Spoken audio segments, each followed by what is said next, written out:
Hello, hello, welcome. Hey, B-Dog, good to see you. Welcome to our neck of the woods. Hope today finds everybody doing well. It's beautiful weather outside. And we are still working on in the house, so there may be off and on construction sounds. But really, it's a great point. If we're all growing, we're all under construction. Are we building on solid foundations? And if not, what can we do to shore those foundations up? And how do we build to the best of our ability? So it was just an interesting correlation that came across my mind, and I thought we might talk about some of that today. Hey, Dorinda, good to see you.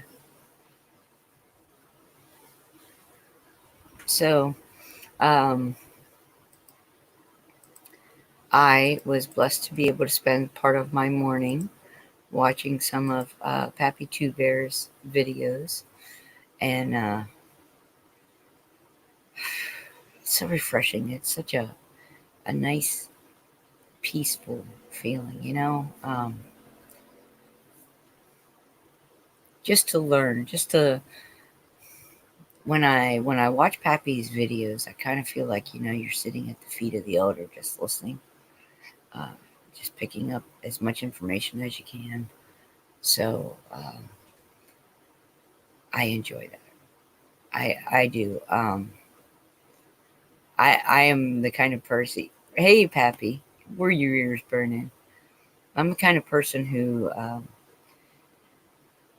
when I accept things, when I really take things to heart, it is more than only a feeling.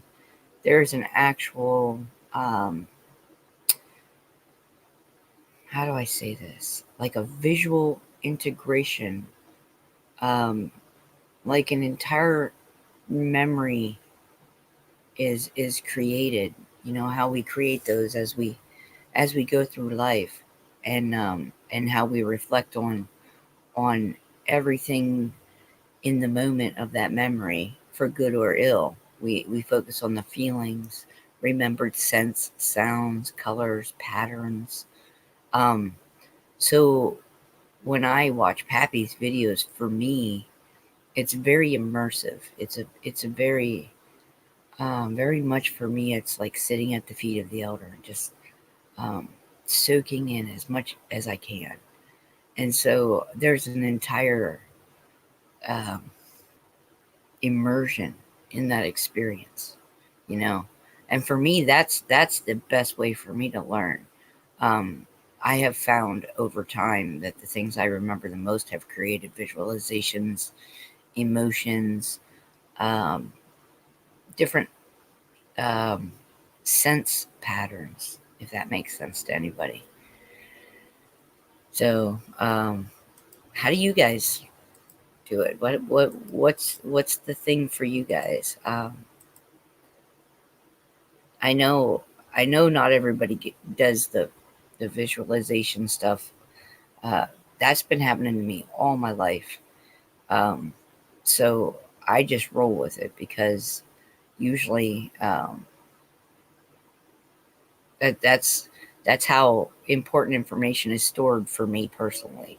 If there's an immersive type of experience, if there's a visualization, a sense of having been in that space, even if I've created that space within myself, there's an immersion there. There's an entire plethora of sense, sounds, sights, different things like that. So how does that happen for you guys?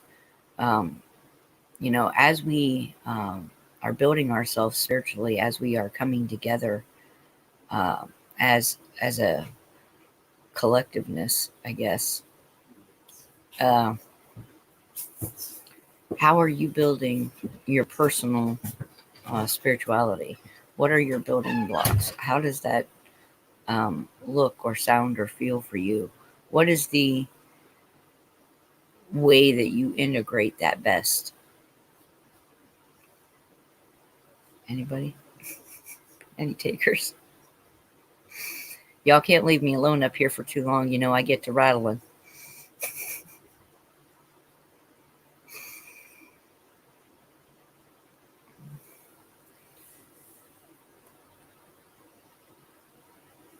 All right, I suppose I'll rattle.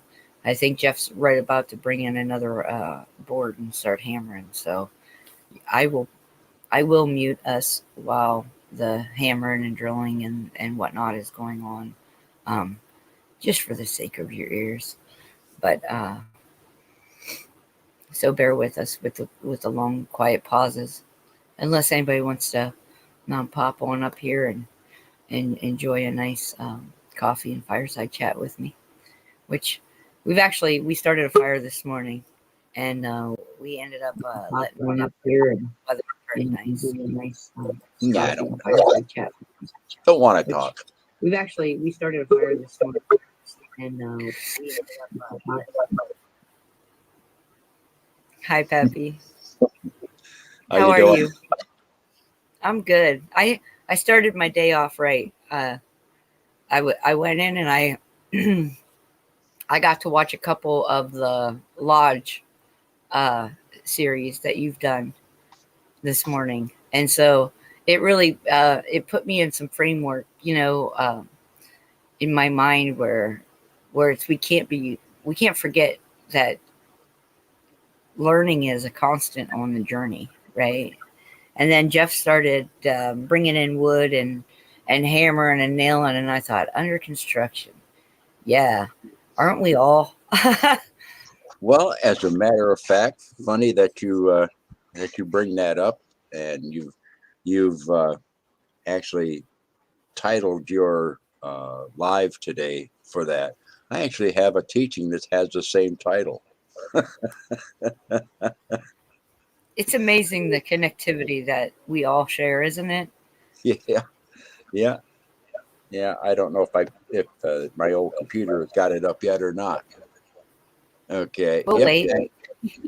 Some things are worth waiting for. I'm sorry? Some things are worth waiting for. Yeah. Well, we don't have a lot of people in here today. Everybody's busy. Probably it's a Monday, so. Yeah, that's okay. Nice day outside.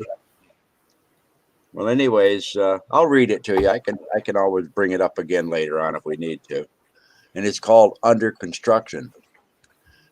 As I was driving to do some errands the other day, I happened to travel a route that had numerous signs stating that the roadway was under construction. Again, it seemed that these roads were constantly under construction. Well, that got me to thinking about our earth walk and the path to living that we are all on. We would hope that our path would always be smooth riding with no potholes or obstructions as we move along. However, on a long journey, the chances are pretty good that something can affect your travels. Like the road crews that maintain, repair, and improve the highways, we need to do the same thing in our lives. Sometimes that means taking a detour or tearing out the old road to lay down the new one. So I'm telling you to look for the signs in your life that tell you it's time to put your hard hat on and do the work of repair and building new. The time is now. Later, your heart, soul, and your feet will thank you. Nice. I think, yeah, there come times when on your path in life, you must cross a river and there is no bridge. Yep. And so the lesson for that part of your journey may be learning how to wait or learning how to build. The choice will always be yours, I think. It's so amazing the way that we progress and the way that we build and the way that we share ideas is very similar to the way I believe the ancient peoples probably built, because it was a collective effort or it had never gotten done. There had to be an understanding of something bigger than the individual, and yet utilizing each of the individual's characteristics or materials. Let's say this guy had a quarry, and that guy had rock powder, and so they traded materials in order to create things. You know, it's the same in how we grow together, how we keep progressing together, is that we share our individual traits for a for a more connected um, consciousness. Basically, I don't know a better way to say that. Do you have a different way of speaking that? Well, I think part of one of the things that you need to look at, people get things done by, uh, first off coming up with the idea and then explaining the benefits of that idea to other people. Because if you can't do it yourself, you know that you need to have help. And if you're going to solicit the help, then you need to, convince them that the end goal is worth it. So that's where you kind of learn to be able to give and take in an exchange process in order to get something done, with everybody moving forward in the same direction. Makes it difficult sometimes. That's why knowledge is important. Clear, well-defined knowledge that people can look at and say, okay, I can get behind this. It's when that knowledge is not there that the questions arise, and then you'll get the why, why, why? How come we have to do it? What's in it for us? You know what I'm saying? Yeah. And yep. But I mean, we've learned to overcome those. Obviously, we still have problems, but we've at least learned to interchange and inter-exchange back and forth. Okay, that's where all the plea bargaining and deals are struck, someplace in the middle. Yeah, that's true. That's very true. Uh, and I think a lot of that, and maybe I'm changing the subject. I don't intend to, but it just struck me. Maybe a lot of that is how we have learned to value ourselves or to devalue ourselves. Oh yeah, oh yeah. You got to remember now, the perception of where of where you are in the universe is based on where you're standing in the universe. And if you put yourself behind somebody else or ahead of somebody else, or distance yourself from somebody else, okay, that's gonna change your perception. And if you say, well, I'm not worthy, I can't do this, I don't want to try this, I'm afraid to try this, okay, uh, you're never going to know if you can succeed at it or not, or can excel at it.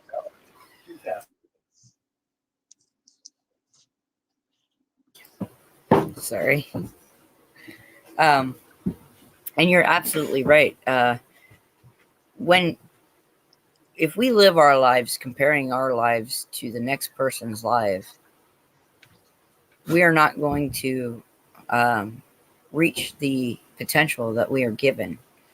And I believe we are all given a very great potential, but we are taught to, instead of be a better me today than I was yesterday, we are taught to live our lives comparing them to others, which is never going to be a true comparison, because we all stand in a different place. We all perceive in a different place, and we all have an understanding from a different perspective. Yep. So No, you should only compare yourself to two other people. Okay. And that is, who were you yesterday? And who would you like to be tomorrow? Those are the only two people that you should concern yourself with comparing yourself to. Me, myself, and I. Yeah. I I have a question for you that relates somewhat to today's discussion, but also to your lodge, Harmony Lodge. Um, when you were laying out your design that you wanted to paint on your lodge, um, and you changed your doorway, your road, your path from blue to red, and I understood the significance of that. But I changed my pathway from what? from blue, from the spirit path to the red path, from blue to red.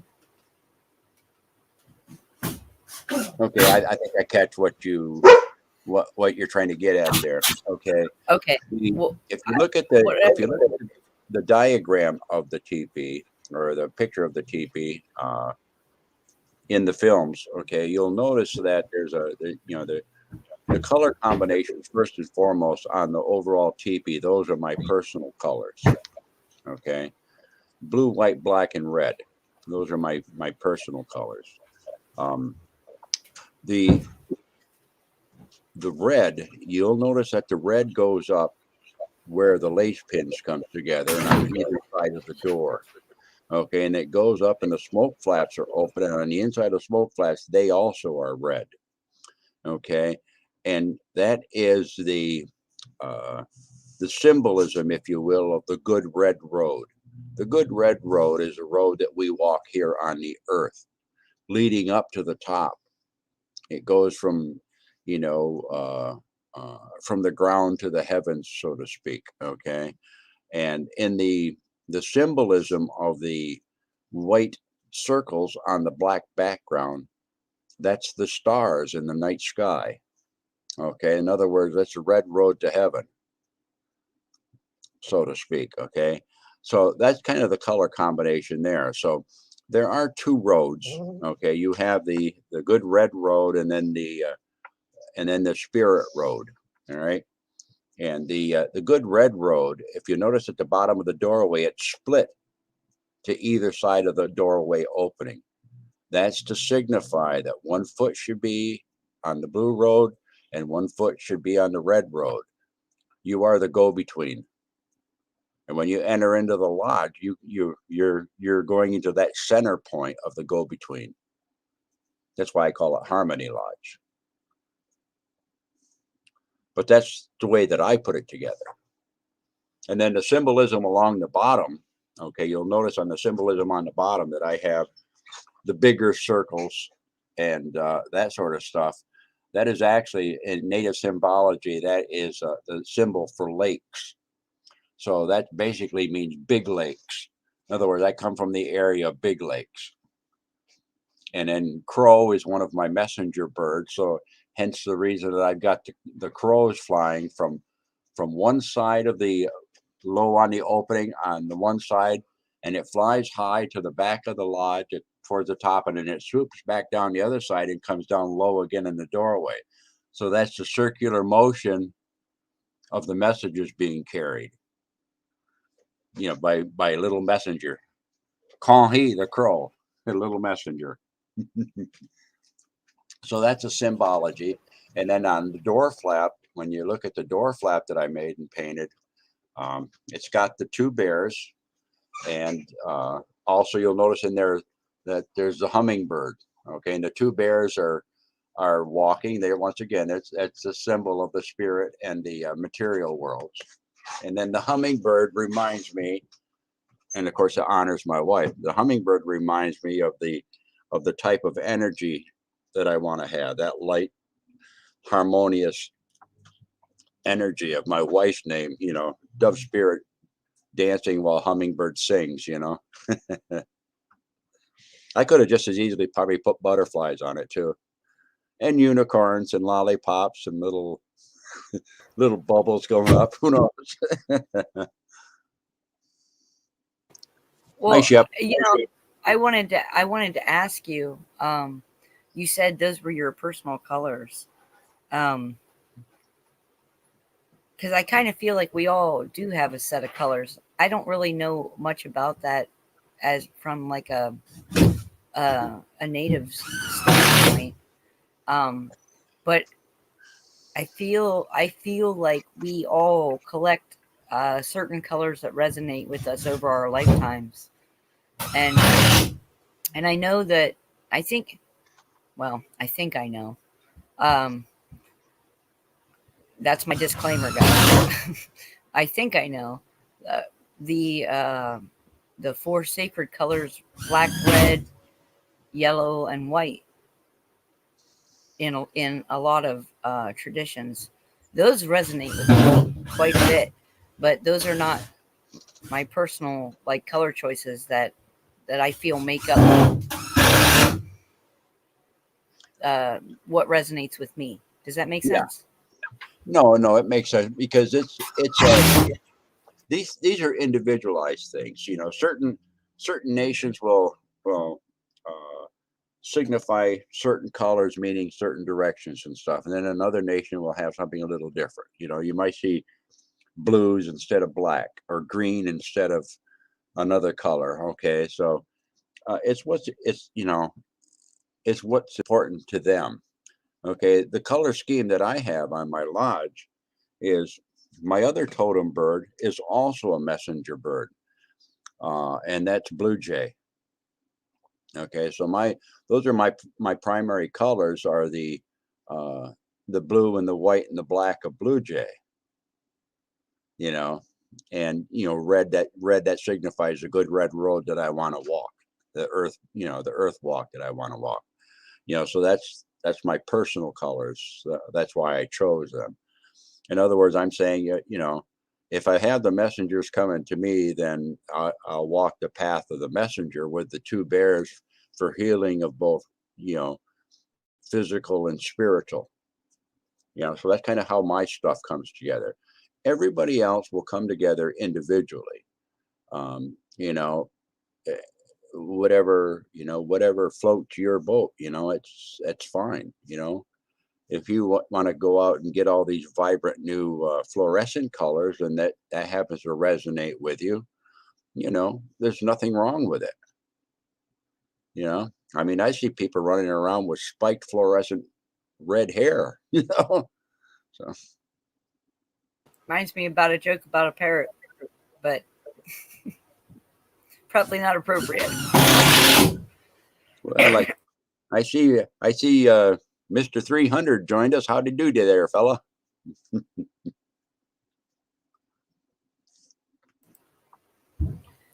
Yeah, I thought that was it was very, very interesting for me, and you spoke about um, the hummingbird also being significant to you as the path of harmony, um, or balance. I can't remember. I think you may have used both, or maybe that's Yeah. how I interpreted it. Well, I've been catching myself very much lately, hearing one thing and understanding another. hmm hmm well, let me see if I can find something on hummingbird and give you kind of my understanding. Give me a minute. Well, hello everybody in chat. Sorry I didn't say hi to y'all already, but it's so good to see y'all. Thanks for joining us today.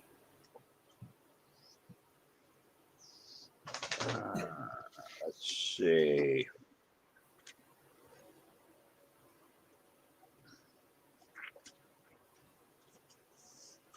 I'm trying to look it up. Okay, here we go. 157 to 159.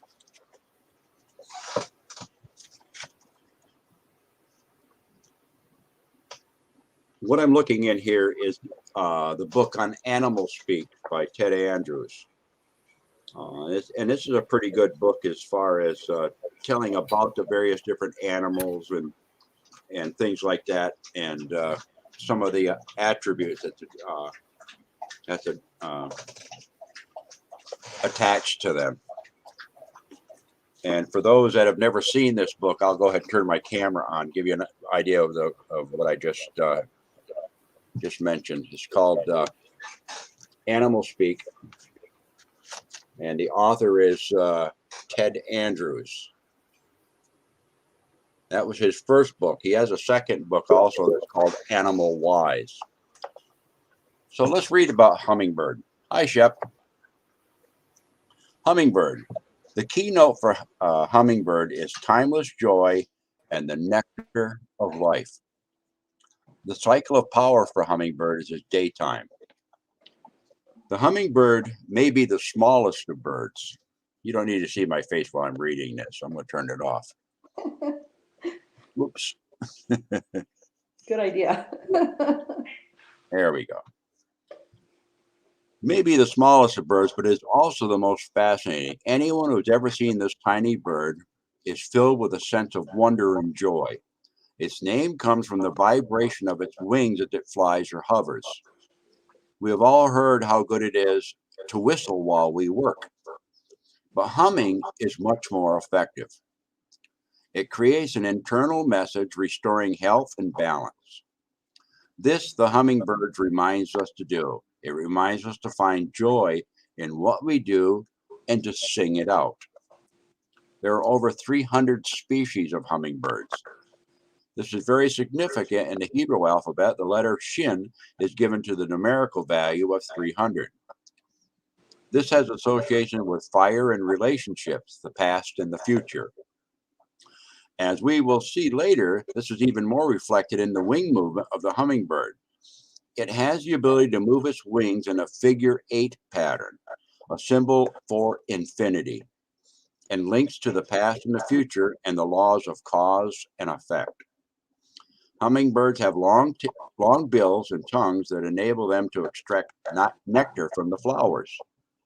In fact, they could not live without the flowers, and many flowers could not live without the pollination done by the hummingbirds. Again, this reflects the mysteries of cause and effect that the hummingbird can teach so that you can also extract your own nectar. Hummingbirds have knowledge of how to use flowers for healing. This includes their fragrance, their color, and herbal qualities as well. They can teach you how to draw the life essence from them and create your own medicines. As in the case of the Bach flower remedies that you may have heard. Bobby, I'm talking. I'm sorry, he's at the window. They can teach you how to use flowers to heal and win hearts in love. The hummingbird is the most skillful flyer of all birds. It can hover in the air. Excuse me. Get down. Get down. Needy children. It can hover in the air. Okay, it can fly backward, it can fly forward, and it can fly sideways. So it's pretty versatile. In fact, it cannot even walk. It flies everywhere. It reminds us that if we truly enjoy what we are doing, we become light as a feather and life is rich with nectar. So you can see why I kind of chose that as one of my totems. Now, it goes on and talks about the colors of the hummingbird and the iridescence of the hummingbird. And it also says that they are big eaters because their energy is so high, which means that if your spiritual energy is high, you're going to have a hunger for more to feed the spiritual energy. So it makes you hungry for that new knowledge. Okay? So yeah, I can see the hummingbird flying in Heather already in the smile. Now, hummingbirds are fiercely independent, except when they're mating. And they like to be alone and free, and they revel in that freedom. They're just everywhere. During the mating ritual, the male does anything he can to gain the attention and affection of the female. If the female chooses to mate, she returns the attention, or otherwise she just flies off. Okay? And this is where the law of attraction comes in. Okay? If there is that natural affinity and that attraction, the two will come together. And then Creator gets to practice the new math. 1 + 1 = another new 1. Okay? Now, let's take a look at a little bit more. Mother hummingbirds are hard workers. This is necessary for they to receive no help at all from their mate. They're usually off doing construction in the house someplace. Okay. She will usually lay 2 eggs, again, very symbolic. 2 is the number of the inner self, the feminine to which we must give birth, and their expression to find our own joy. Hummingbirds are master architects. They build their houses with great care and design. Some are very intricate, but each is unique to itself. If the hummingbird has taken up residence in you, you may wish to redecorate. It may be telling you to do something to create joy in the home. Hummingbirds can also hibernate overnight. The body temperature will lower, its feathers will ruffle up as insulation, and it will assume a state of torpidity. It will appear to have died on its perch. This is done to prevent exhausting the energy supplies necessary for it to live, while allowing it to rest. For those with the hummingbird as a totem, it is important to get regular and deep sleep and rest. It will be necessary so that you do not burn yourself out. And here is a caution about spiritual endeavors. You can burn yourself out.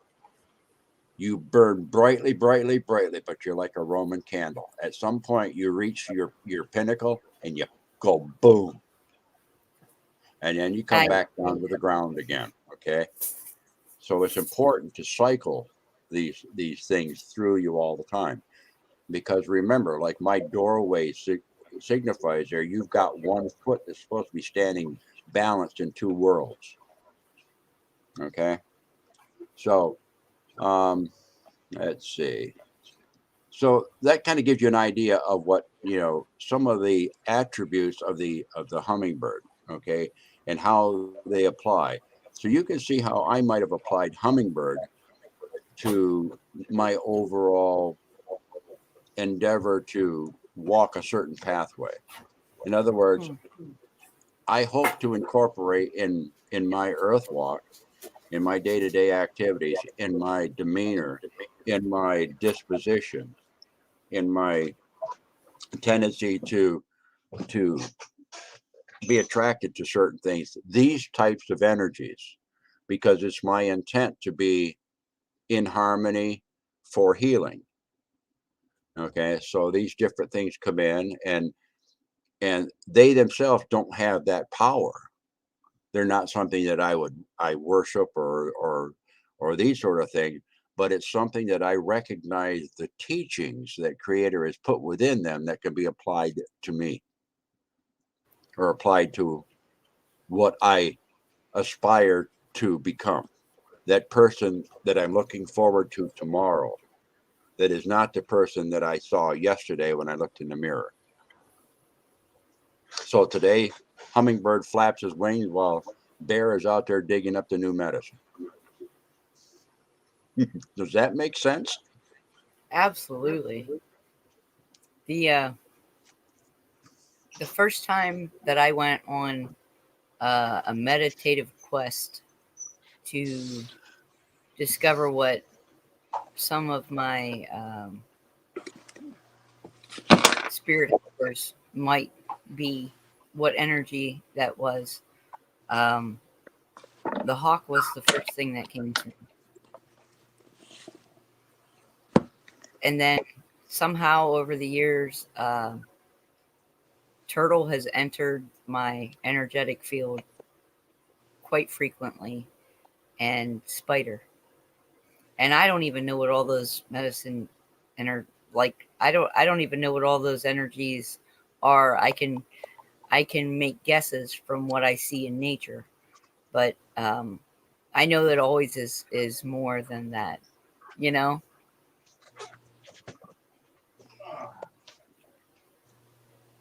I don't think it's any coincidence that I came in right at that time, because today's my mother's birthday, and every hummingbird reminds me of her.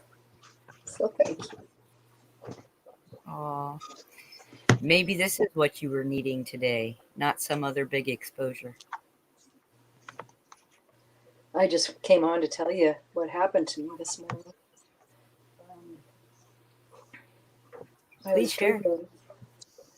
I was in bed, asleep. I was having a dream.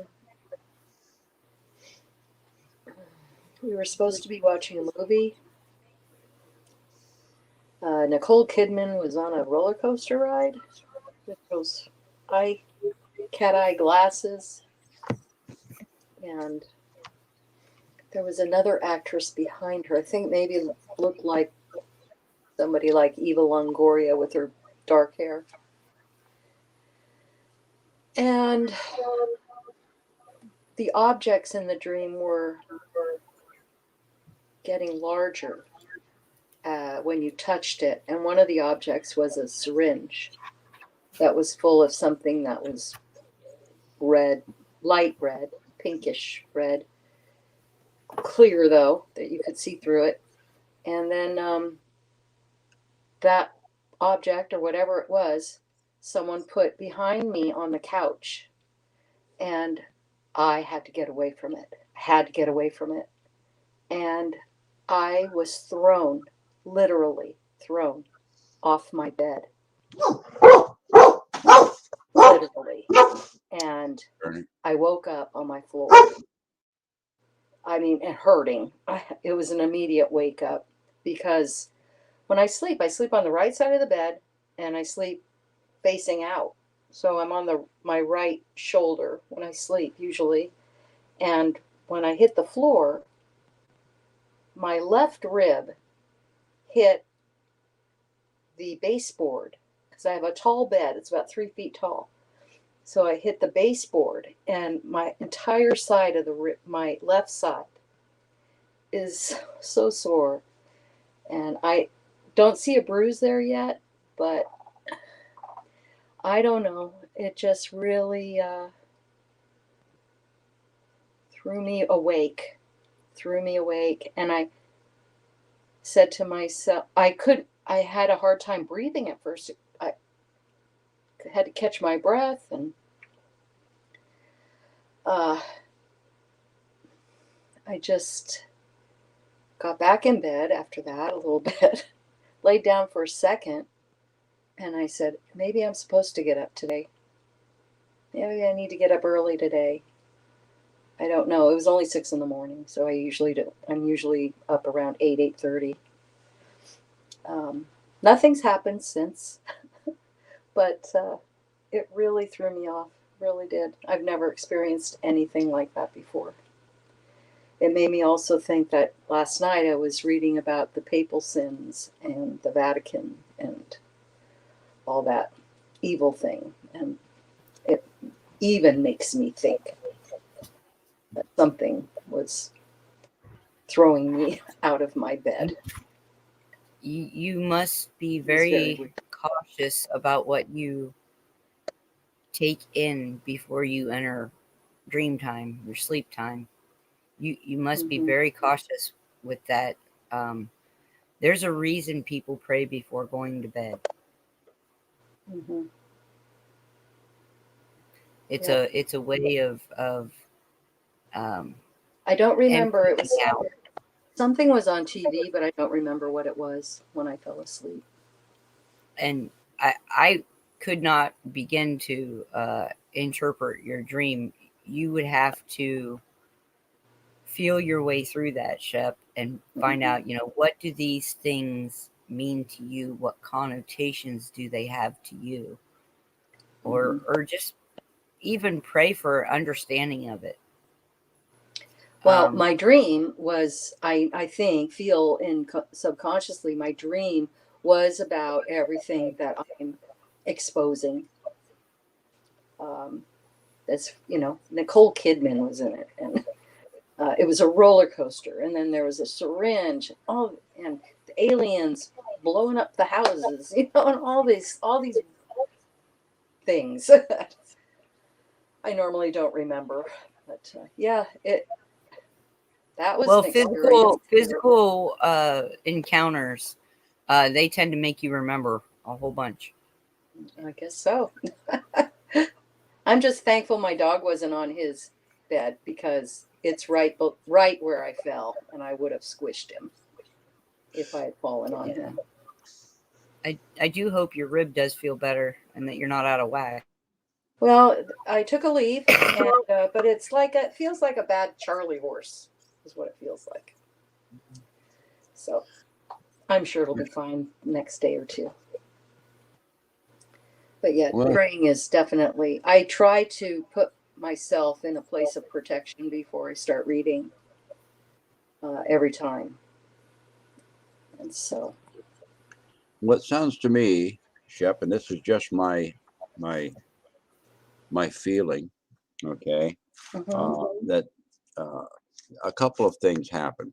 Okay, first off, you're gaining new knowledge that you didn't have before by the research that you've been doing, and it's awakening certain and eliciting certain feelings within yourself as your paradigms are changing about how you understand how your world has been working and really what it is now. And having those issues on your mind and being the spiritual person that you are, um, that that can be quite troubling. Now you combine that with going into sleep, which is a uh, different mode of consciousness, if you will. When you go to sleep, there are certain times during our sleep where we are very close to the veil of that separation between worlds, between dimensions, between planes of existence, and uh, it is easy, especially during lucid dreams, where you feel that the dream is very real, um, that you can slip through that veil. Now, in the times that we are in, and the big great conflict that's going on between the forces of the light and the dark, that we see in our day-to-day lives during our awake moments, that same thing is happening on the spiritual level. The difference is that when you went into this dream state and you slipped through that veil, you slipped through uh, kind of without your protection around you, unknowingly, and so you were probably reacting to that. This is just my feeling. I know from my own personal experiences of a few times this has happened, is that when the light goes into the darkness, it attracts all kinds of things. It not only illuminates your footsteps, but it attracts other things to you. And things that have been uncovered and are used to the darkness that are seeing the light of day now, they're not happy about it. And they lash out, So perhaps that may have been happening in your particular circumstance. The uh, the gentle shove that you might have gotten out of your bed was to bring you back to the material world, so that uh, you know your spiritual self no longer had to undergo that attack. Okay, so I mean that's one of the ways that I would look at it. Very Okay, insightful. Thank you. Yeah. I mean, is that in fact the case? I It, don't it know that. feels like it is. It feels like it is. Yeah, so You know. I always tell people, like Heather had mentioned before, there's something to be said about saying your prayers before you go to bed, Yeah. Right. because Creator made you of spirit first. The spirit is a framework that your physical world is built around. So when you put that protection around yourself, you kind of see your spiritual self inside of that nice little shielded bubble, if you will. When you go traveling out there, those damn bugs can bounce off your windshield. Yeah. Oh, very good. Very insightful. And thank you for the information about hummingbirds. That was a gift. Thank you. Yeah. Hummingbird is just a beautiful little bird. Mm. I put hummingbird right there with bumblebee. Except bumblebee will sting It's you. amazing the gifts the universe has for us when we open ourselves to receiving them. It really is.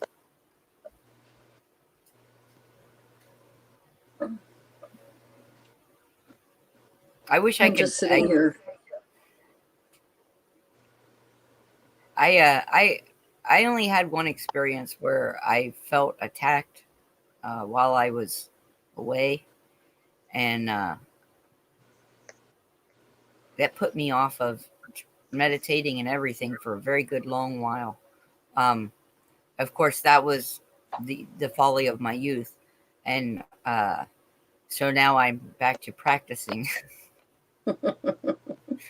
because I had to start. It seems all over at step one to rebuild the muscle, the muscle memory, so to speak, so that my ego could relax enough that my spiritual side could take over and be able to, you know, have those experiences. Because I think every time we have dreams of that nature, I don't think that they're all like um, fear related. When there's some kind of a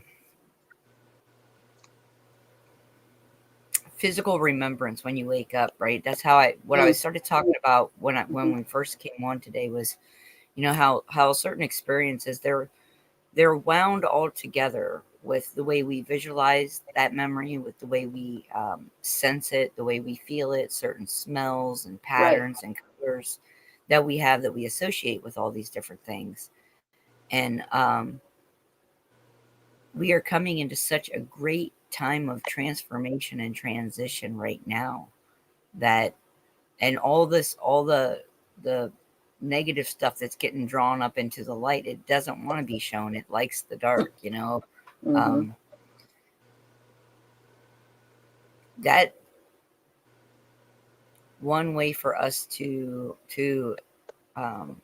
experience that is, Pappy always talks about us being living crystals, right? We've got like living crystal in us. Charge the energy positively. Right. Yeah. Frequency matters. It does. Frequency does matter. Mm-hmm. Frequency does matter, and it matters in a great t-shirt. Big ways. Well, I'm going to put this out. I would like to put something out here for all of you to consider. Okay. Once you've chosen, and everything is a choice in our life that we're given. Once you've chosen the energy that you want to operate on, okay, and you go forward operating on that energy, there's other energies out there that don't operate that way. So there's going to be opposition.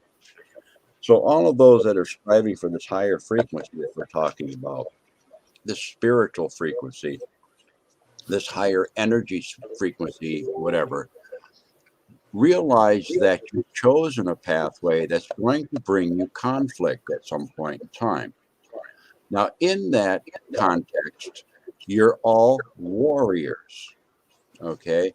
You all will fight for that, to maintain that which you are and what you aspire to be. And like all good warriors, you develop your weapon systems, you develop your protective systems and things of this nature. But when I want you to always, always, always remember this, when you go into conflict, you're going to suffer injuries. Okay. Your armor may protect you. Okay. But you ask anyone that's ever wore body armor that was saved from a bullet because the body armor stopped the bullet, they still got bruised, and many of them got knocked flat on their butt too. Right. Okay. Now, it's no different when you're going into spiritual warfare. It's no different when you're going into energetic conflict. Okay. Everything has a cause and effect. Okay. So if you enter into these different struggles and stuff like that, you're going to come out exhausted. You're going to have a period of rest and relaxation, and perhaps even stepping back and reassessing your protective measures, all kinds of things. Okay. But when things are in opposition like that, and that's part of our life, it's the duality that we live. Okay. You have to expect the lows with the highs. And at the tail end of it all, you hope that your highs are much more in number than your lows are. Mm-hmm. And that as time goes by, the times that you get set on your rear end are less and less and less, because you become what? Wiser. You've become stronger. You've become more adaptive to preventing things happening before they can possibly manifest. And that's the whole thing about being a spiritual warrior, whether you do it through your religious beliefs, or you do it through any other philosophical belief, or just your personal makeup. Okay. If you look at it from the point of view of the warrior poet, okay, and look at not only the martial side of it, if you will, but also the philosophical side, now you become a really just a powerful warrior, if you will. Do you understand what I'm saying? Yes, I do. Very much so. And I think that we make the choice of how to deal with that conflict. And I've noticed that when I allow, I'm going to use the bad word, but trigger people to trigger me, or things to trigger me, is when I do not feel very powerful. Mm-hmm. Or like my protection has been taken away. And so I'm learning to contemplate my choice before Shep, I want you to stop and think of something, because you just said something real important. You said when you allow somebody to flip your switches, to flip your trigger. Okay. Right. My question would be this. Okay. If you are absolutely relying on the power to your house, because you had to have that power to your house because you were on a life-saving machine, and the switch to that power was out on a pole by the sidewalk where you couldn't get to it. Does that make any sense? Why not bring the switch inside of your protective right zone? Exactly. It does not make sense. You can control the little fingers that are flipping it. Yep. You're right. Can I offer a piece of advice? Take it or leave it if it doesn't suit you. But when I first started traveling down the road, and as Pappy said, you feel that warrior rise up in you, right? Mm-hmm. There was a time of great confusion for me in my studies and in my personal evolution. And somebody had said to me, you got to fake it to make it, which I found abhorrent, right? I didn't like that idea at all. And then I got some information come to me about some of the ancient tribes and how masks and paint and different things were used in order to look like a bigger, scarier something, in order to frighten away enemies or predators or anything of that nature. And I got to thinking about that. And then I got, the way my mind runs, it's all loop-de-loos and scrap yarn tied together. So I pieced that together with imitation is the sincerest form of flattery. And I got to thinking about that, and how nature, some of the nicest things in nature imitate some of the deadliest so that they don't get eaten, or so that they can hide in plain sight. Very true. Now, at the beginning of my journey, I was utilizing those ideas as tools for these triggers. It's the same as what would Jesus do, right? It's the same thing.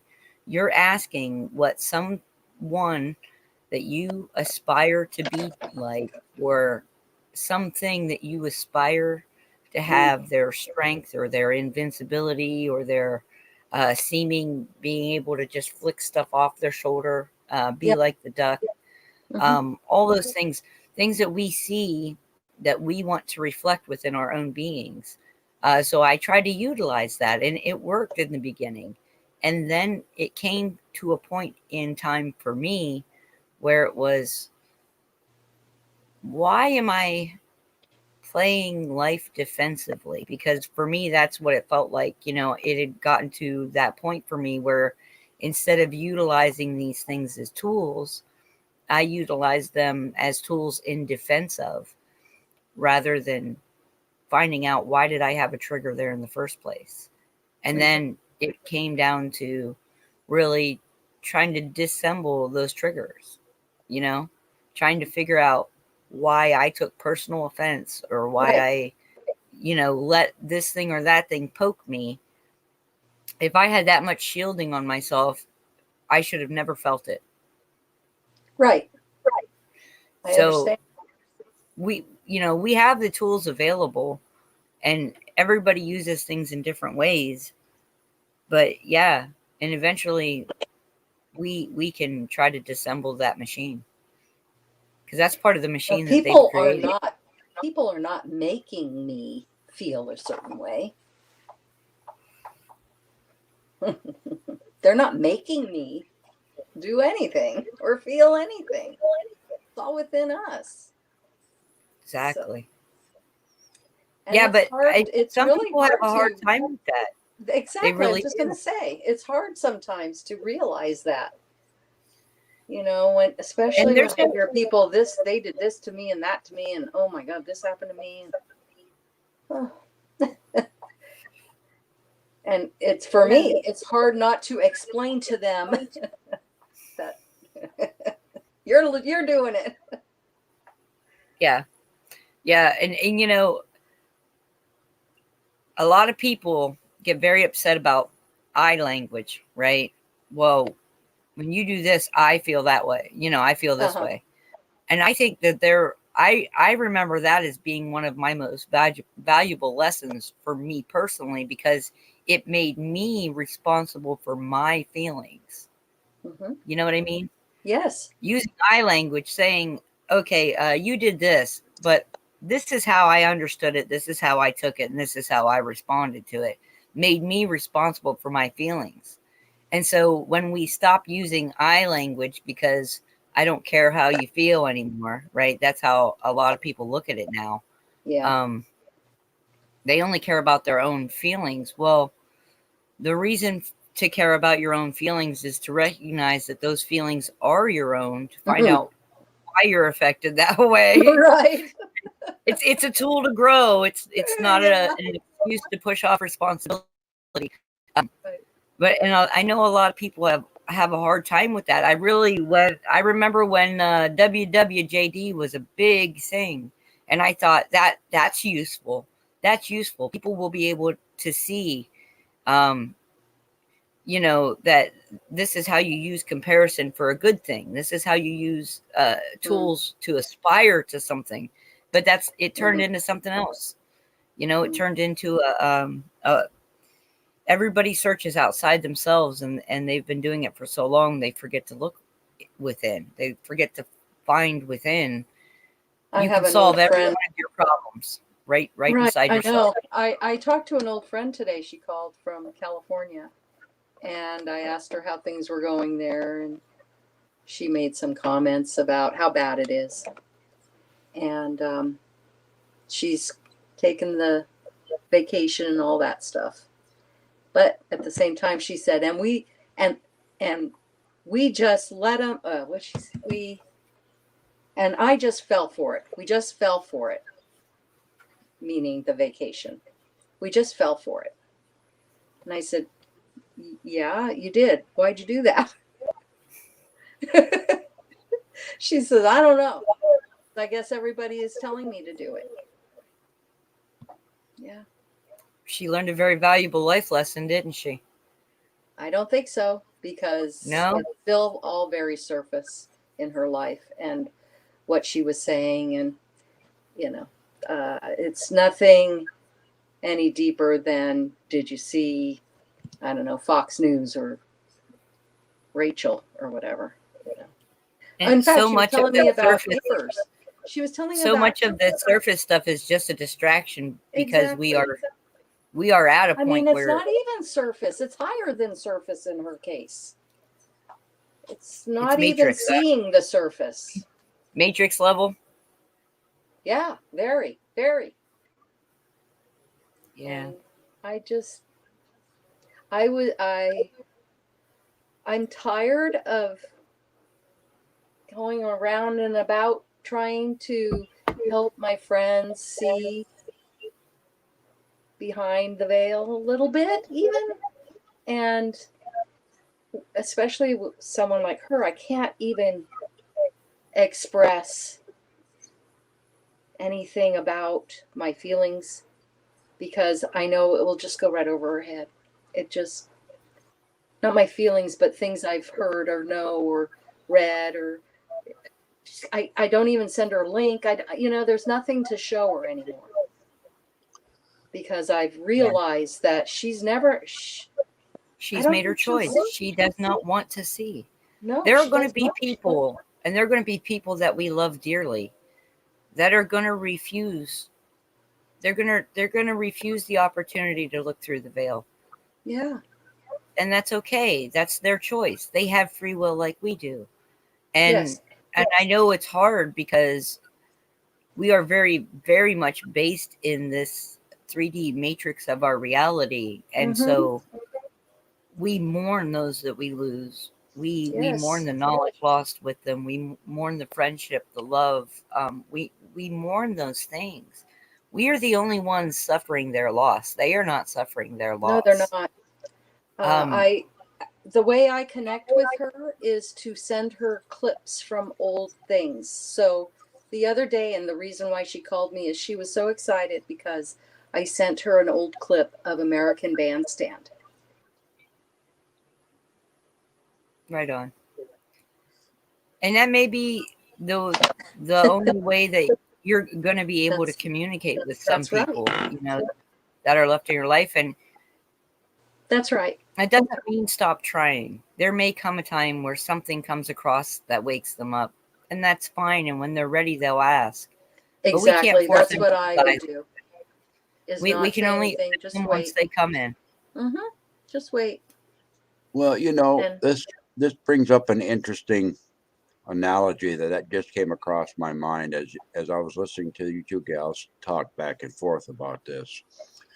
And we are definitely the generation that our elders told us we're going to experience these things. The division is almost complete now. Okay, with the way things are being divided, it's been going on for a while, and it really started accelerating 40, 50, maybe even 60 years ago. And how do I know that? Because I'm looking at today compared to what I remember back then. Back in the 1960s, there was a group called Simon and Garfunkel. Everyone knows Simon and Garfunkel? Oh, yes, I'm that old, so yeah. Okay. They had a song that was called The Sounds of Silence. Yes. Okay, and they sang about it then. And it was very prophetic. And then you pop up into the change of the millennium. Okay, and go a couple of decades, and then there's another group that comes up that was called Disturbed that did that same song, but this time with a video format. And if you watch the video, you can see what has happened to our society today. Where on one side, there are those that make the music, and on the other side, there are those that write the lyrics, and the two are not coming together. And until the two come together, the song is not complete. So that has been divided. And we're the ones that are supposed to be able to bring the musical notes and the lyrics together. Only through the division will the rainbow warriors, that I call them, be the bridge builders across the chasm. Mhm. So there has to be that wisdom on both sides that are standing on that shore at each side, looking at each other, okay, to start the building process, because the building process has to start from both sides and meet in the middle. Mhm. And that's where that's, you know, but we had to divide first in order to be able to see that there was a chasm between the two. Now, in going back to your own personal uh, thing there, Shep, on how to handle that spiritual conflicts and stuff, I would refer you back to a card that Robert pulled one time during one of our get-togethers about a little spirit animal that should give you some confidence. Okay, and I want you to go out with the confidence of skunk. Okay. Everyone knows about skunk, don't they? Skunk is a little stinker. Yep. But you know, skunk is really quite harmonious and goes about its business, quite peaceful, doesn't bother anybody, but is fully confident in its own abilities. And skunk will stand ground when approached. And once you've come across skunk's defenses, after that you'll probably avoid skunk. So if you take skunk in as part of your armor, okay, when you're going into your spiritual battles and stuff, that's like good Lord giving you some great pepper spray. You're It good sure is. against those things. Or bear spray, like your picture. Bear Yeah. spray. If you take a look at the picture of my avatar, you see what that is? I do. Yes. You know what that's a bear, right? Yes. You see what's on his rear end? A footstep. That's right. Footmark. Somebody kicked that bear in the rear end. You see the look on the bear's face? Yeah. It said, "You just did what?" Uh-huh. Might I make mention that even bears will walk away from skunks? Oh, yeah. Yes, yes. I actually had a teaching that I used to teach about skunk, and about a guy that was he was running late for his wedding. So he's driving crazy down the road. It's a hot day, and it's just a sweltering hot day. But he's running late for his wedding, so he's driving fast to get there. And here comes a skunk out in the road. Kaplow! He hits that skunk, and of course, it just got sucked up in the air conditioner and filled the inside of his car with skunk spray. And Gross. so he gets to the wedding, he runs inside, and he's just stinking from the top to the bottom, and everybody. He just ruined his own wedding and stuff. And he was so upset that every time he saw a skunk, he would aim for it with his car. Okay. Poor skunk. And of course, what happens when you run over another skunk? You kind of get stunk up again. So my whole point of that, and the moral of that story was, if you've kicked the skunk in the rear end and got sprayed the first time, and it made you mad, so mad that you go back and you're going to kick the skunk again, who's the smart one? Yeah, really. Good one. Very good. I love it. Thank you. Wow. That's like you can only pet a porcupine in one direction. That's right. And I wouldn't startle it or scare it. You guys, I don't know if you heard my bells going off like crazy, but I'm getting a ton of stuff that I need to go take care of. So, Okay, can I ask one thing? Yes, of course. Don't forget to treat yourself to a nice cup of herbal tea and a really deep breath every once in a while, and walk outside and refresh and then come in. Because today is a beautiful day your to do that. computer only works being refreshed too. A nice whipped cream mustache helps too. Ooh, yeah. From the can right into my Now I mouth. want pumpkin pie. I love you guys. We Thank love you you so too, much. I just wanted to come on and get some insight. So thank you very much. And I will see Well, you thank you again for soon. coming up and sharing with us. Okay. You Take made care. Love our and light, day. hon. Bye. Yeah.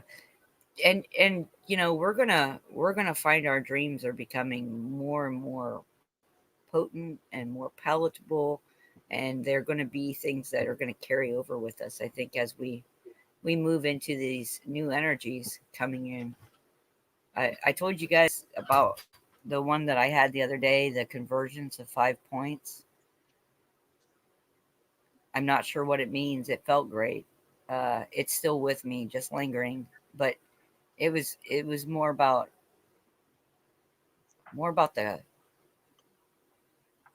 the convergence point than it was about the separate colors. And I know that intuitively about the dream, but um, I think that's what we're feeling here now. You know, we've gone through all these really chaotic energies here, the pressure and all the stuff, and I think we're finally coming to a convergence. And nothing new is created without the pain of the past uh, individual things falling away to create something better and more beautiful. Yep. If You experienced a shaman's death.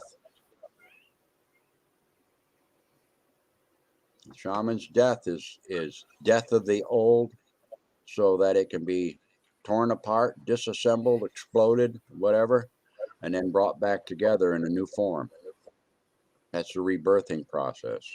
And I agree with you. These last 2 weeks, we've actually gone through a physically palpable energy change. Yes, yes, we have. Uh, and I felt a little bit like a rare metal at times, heated up, pulled apart, separated, put back together, thrown back on the heat, and then let it cool. So my bones were hurting. Yep. Beam me up, I Scotty. I have I've felt it in very physical ways, but I've also felt it very deeply within me. And you helped me to understand that what I was feeling wasn't what I was labeling it, which I appreciate that more than you know, because uh you know, just when you think you have no fears left, another one rears its ugly head. um and I wonder if that's just part of the innate human condition, you know, of our vessels. um or maybe it's just from experience, but I found that I had a fear of being apathetic. I had a fear of not having that great welling of emotion and love for everyone, you know, and that scared me. So I uncovered something new to work on within myself. Um,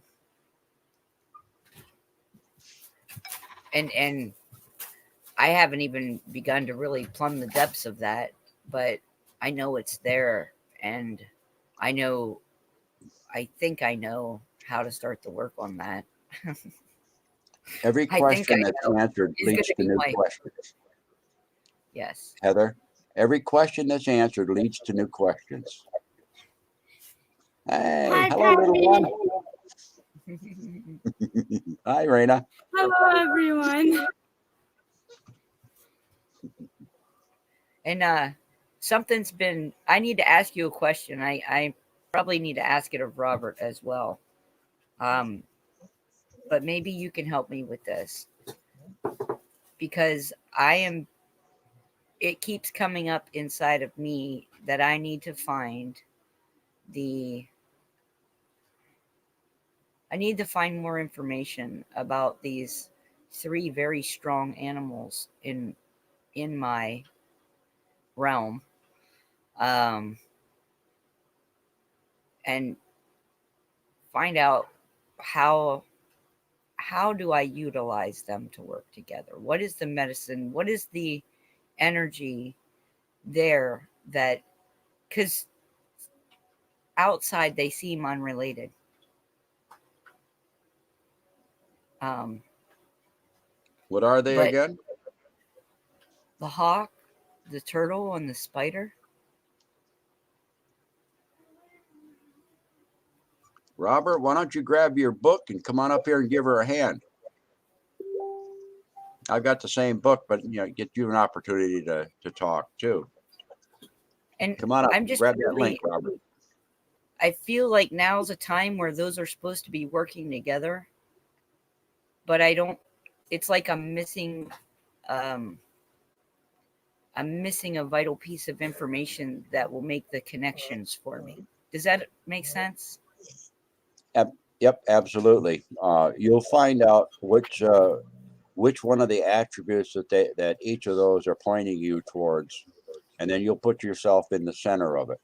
Okay, the very center of the triad that you're speaking. Okay, or if you want to put yourself as the fourth point, so that you have all four cardinal directions or whatever. Okay, these types of attributes that they'll be pointing you towards are either going to be pointing out strengths that you have currently, Or that I need? strengths that you might be advantageous for you to develop or whatever, or point out weaknesses that you have that need to be overcome.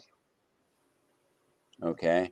I mean, I could go in depth on probably each one of them, because I do have the books that talk about them and things of this nature. But Robert does too, and his take might be a little bit different than mine would be on the messages coming across, because I am so ingrained culturally into my own beliefs. I'd give it to you from there. Okay, Right. and here's And I Robert. respect His ears are glowing red because I've been talking about him. Look at the chat. I've been talking about you too.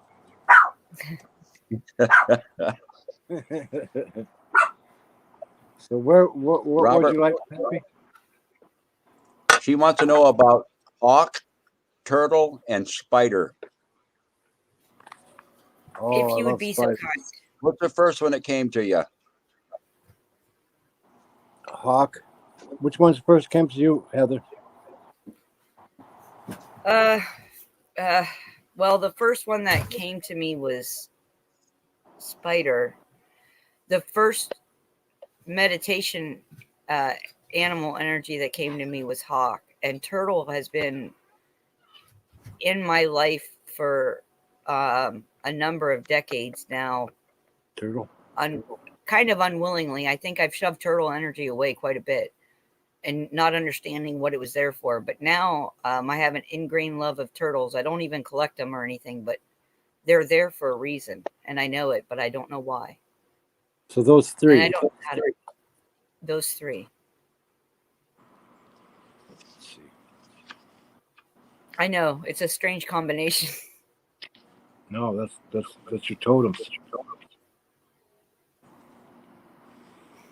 Well, Hawk popped up first, so.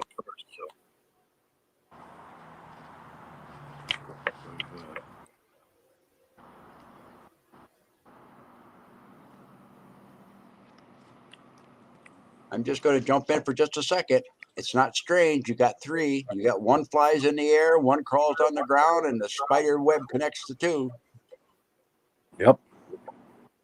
Oh. Yep. One's bound for the way. sky. One's bound for the sky. One's bound for the ground. And one's bound in between. Go between.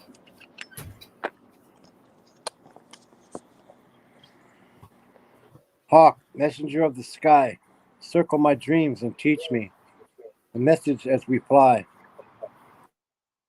I'm going to cover this up so I can read. Hawk is akin to Mercury, the messenger of the gods. Hawk medicine teaches you to be observant, to look at all your surroundings. Observe the obvious in everything that you do. Life is sending you signals. Life is the initiation. If you pull the Hawk card, then right now a clue about the magic of life is being brought to you. This magic can imbue you with the power to overcome a current stressful or difficult situation. The test is your ability to observe the nuances of power lurking nearby. is the power of the talent you have or are not using? Are solutions always hard to find because you have lost the broader vision of Hawk?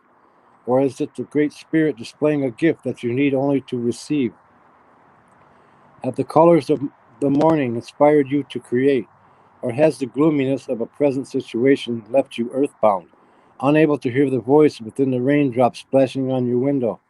Pay attention. You are only as powerful as your capacity to perceive, receive, and use your abilities. What is called for here is an intuitive ability to discern the message carried within the cry of the hawk. The shrillness of Hawk's call pierces the state of unawareness and asks you to seek the truth. The ancients recognized this magnificent bird of prey as a messenger bringing tidings to the earthwalk, the good red road from the world of the grandfathers and grandmothers who lived before them. If Hawk was to magically cry, it was a sign to beware or be aware. This could mark the coming of a warring tribe, the birth of a child, or the celebration of a counting coup. Hawk's cry signaled the need for the beholder to heighten awareness and receive a message. Hawk medicine is a totem that is filled with responsibility because Hawk's people see the overall view. Hawk is not like Mouse, who sees everything through a magnifying glass. Hawk medicine people are aware of omens, messages from the spirit, and the color of the calling card you gave them 3 months ago. No detail slips by them unnoticed. If Hawk has circled and landed in your card, you are to be aware of signals in your life. So notice and receive them. Hawk may be teaching you to grab an opportunity which is coming your way. On the other hand, Hawk may be bringing you the message that you should circle over your life and examine it from a higher perspective.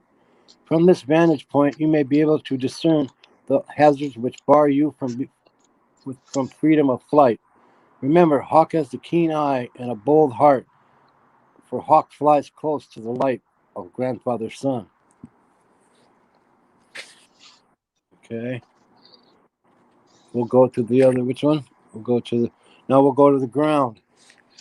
We'll go to the turtle.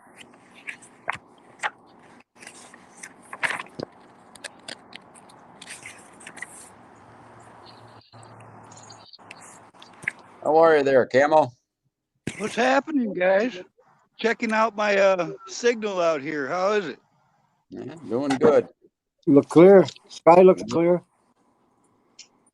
Yeah, you I'm out here on you some sound deer good. trails. I'm out here following some deer trails.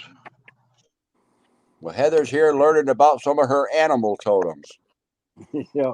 I was listening to that. I'd have to say the turtle came to me first. All right. Turtle's right here. Here's Turtle. Turtle, great mother, feed my spirit, clothe my heart, that I may serve you too. In Native American teachings, turtle is the oldest symbol for planet Earth. It is a personification of goddess energy and the Earth eternal mother from which our lives evolve. We are born of the womb of Earth, and to her soil our bodies will return. In honoring Earth, we are asked by Turtle to be mindful of the cycle of give and take, to give back to the mother as she has given to us. Turtle has a shell which is similar to the protection that Earth has employed for centuries as her body has been defiled. Mother Earth's protection has come in the form of earth changes, new plant growth, the creation of new land masses by volcanoes, and climate alterations. Like Turtle, you also have shields that protect you from hurt, envy, jealousy, and the unconsciousness of others. Turtle teaches you through its habit patterns how to use protection. If you are bothered by the actions or words of others, it is time to go inside yourself and honor your feelings. If you were attacked, it is time to give a warning snap. If you have chosen the turtle symbol, you are being asked to honor the creative source within you, to be grounded to the earth and to observe your situation with motherly compassion. Use the water and earth energies, which represent turtles' two homes, to flow harmoniously with your situation and to place your feet firmly on the ground in a power stance. Turtle is a fine teacher of art of Turtle is a fine teacher of the art of grounding. You may be even able to overcome some of your space cadet tendencies if you align with turtle medicine. In learning to ground, you are placing focus on your thoughts and actions and slowing to a pace that assures complete completion. The turtle warns of dangers of pushing the river as evidenced by the plodding pace it keeps. The corn that is harvested before its time is not yet full. However, it is given the chance to develop at its own rate, in its own season. Its sweetness will be shared by all. Turtle buries its thoughts like its eggs in the sand and allows the sun to hatch the little ones. This teaches you to develop your ideas before bringing them out in the light. Look at the old fable of the tortoise and the hare and decide for yourself whether or not you would like to align your with look at the old fable of the tortoise and the hare and decide for yourself whether or not you would like to align with turtle. Bigger, stronger, and faster are not always the best to get to the goal. When you arrive, you may be asked where you've been, and you may not be able to remember. In that case, arriving prematurely can make you feel very immature. If you draw the turtle card, it augurs a time of connection with the power of earth and the mother goddess within. This is a reminder of the ally you have in Mother Earth. It does not matter what situation you have created. Ask for her assistance, and abundance will follow. You okay there, Robert? Yeah, what'd you get into, boy?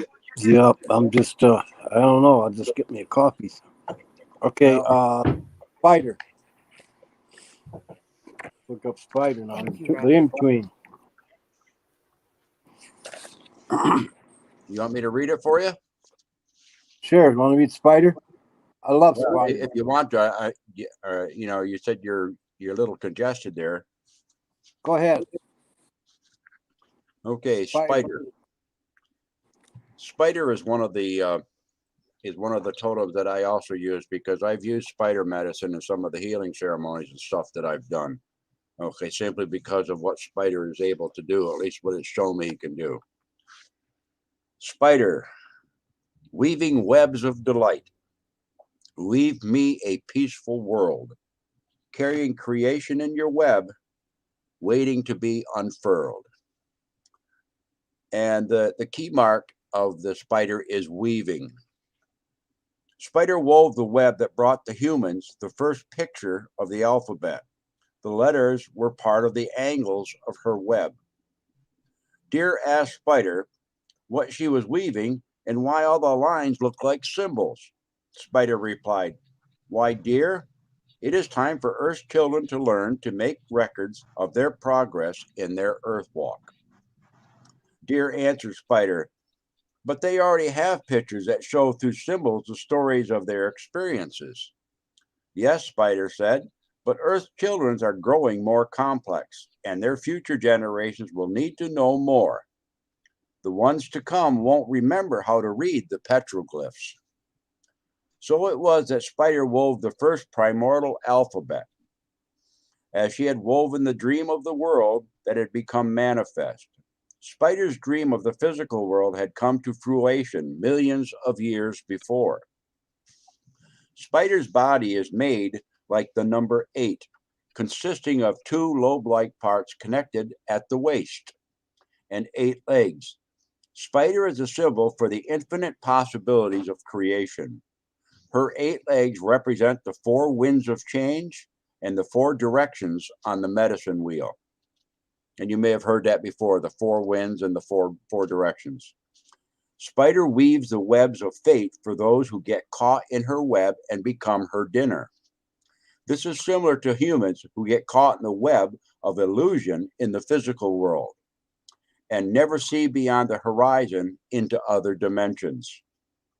The web of fate also represents a wheel of life, which does not include any alternatives or solution. It is typically human to get caught in the polarity of good or bad fortunes without realizing that we can change it at any time. If we are not decisive enough about changing our lot in life, we may end up being consumed by our own fears and our limitations. Spider is the female energy of the creative force that weaves the beautiful designs of life. Her web has hundreds of intricate patterns which catch the morning dew. If Spider has dropped from her web into your cards today, she may be telling you to create, create, create. Look for new alternatives to your present impasse. She can also be warning you that you are coming too close to an entangling situation. Spider could be asking you to use a journal to write out and review your progress. If you do this, you will not forget how you are creating a new or different phase of your life. Spider brings a message of a different kind when she sees you becoming a bit too involved in the weaving of your life. Plans to notice opportunity at the outskirts of your web. If this is the case, Spider gets your attention so that you notice that something you have woven has borne fruit. Congratulations. Spider caught you just in time before you missed the opportunity on the edge of your web or your reality. The most important message from Spider is that you are an infinite being who will continue to weave the patterns of life and living throughout time.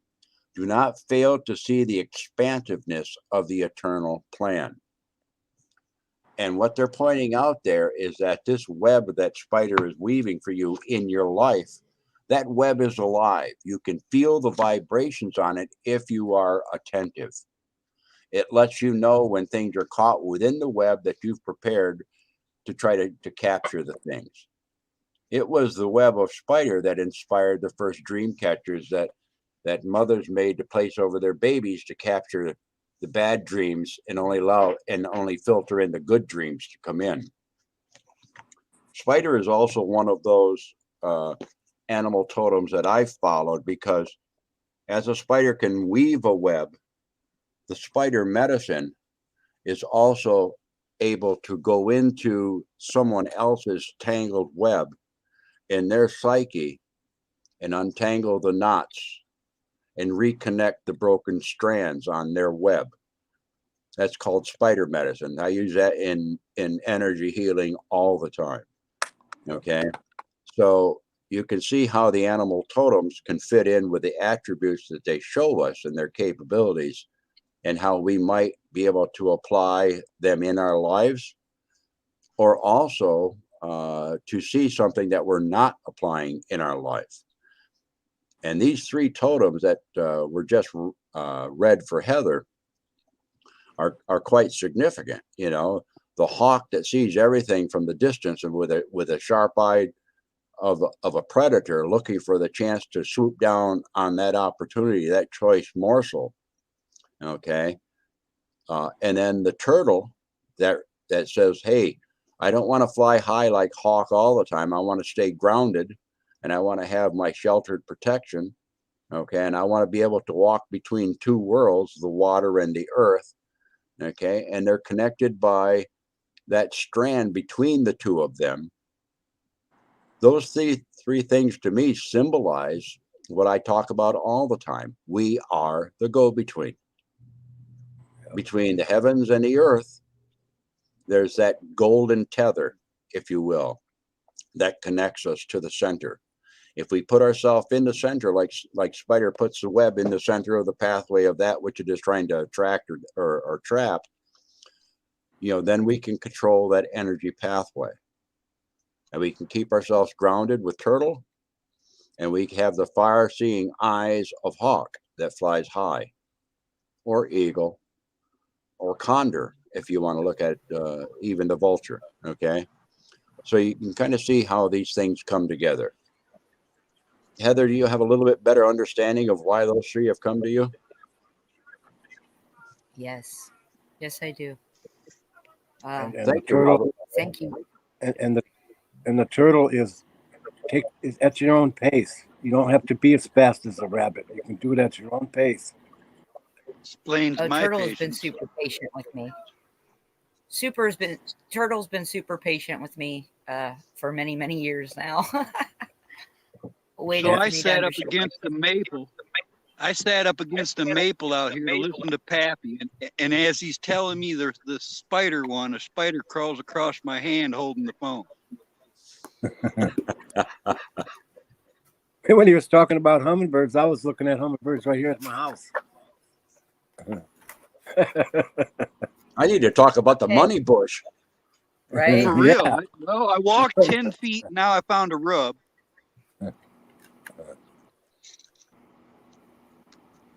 That was How thank you, fresh, guys. how fresh is it, Camel? It's old. It's got to be from last year. When season starts? Looks like some little guys walking around in here. Oh, the 15th. Oh. Same as Wisconsin, huh? No, I'm in Michigan. No, I think it's the same. Yeah, it's pretty same much the same, isn't it? Yeah. Just the other side of the lake. Yeah, I think it's just about the same time. Yeah. I don't miss that. It gets too crazy in northern Wisconsin, man. There's more hunters than deer. Well, I'm not anywhere near anybody else's. I just walked out back. Yeah. I feel the same way.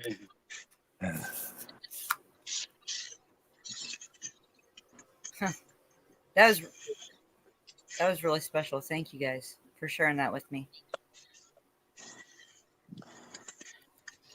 Well, don't let it stop there, Heather. No. do some more exploring on those three things yourself. Read up on everything you can about them. Something's going to come out at you. Yep. Yeah. Yep. Well, I know I got so much patience it irritates most people. Not me. I'm a little like a snapping turtle on some of that. Oh, you guys have seen me do that though, so. Are you saying you can outstare a cougar, Carl? Yeah, I can tell. I can tell he could. I've had some run-ins with some of them. No, I just moved. Now this is the first time I've been out here. Camo, every time I talk to you, I get kind of a feeling of like a mink energy. A what kind of energy? Like a mink. Wild like a mink. Wild one. Right? Because Uncaged. He's earthy. He's not going to be seen unless he wants to be seen. Well, that's pretty perceptive of you there. Undervalued by a lot of people who see you without realizing what kind of animal you really are. I don't know. Yep. That's just kind of like the energy that I get from you is like mink, like a wild Seems mink. like the only people that get me are the ones I've met on YouTube. Welcome to the family.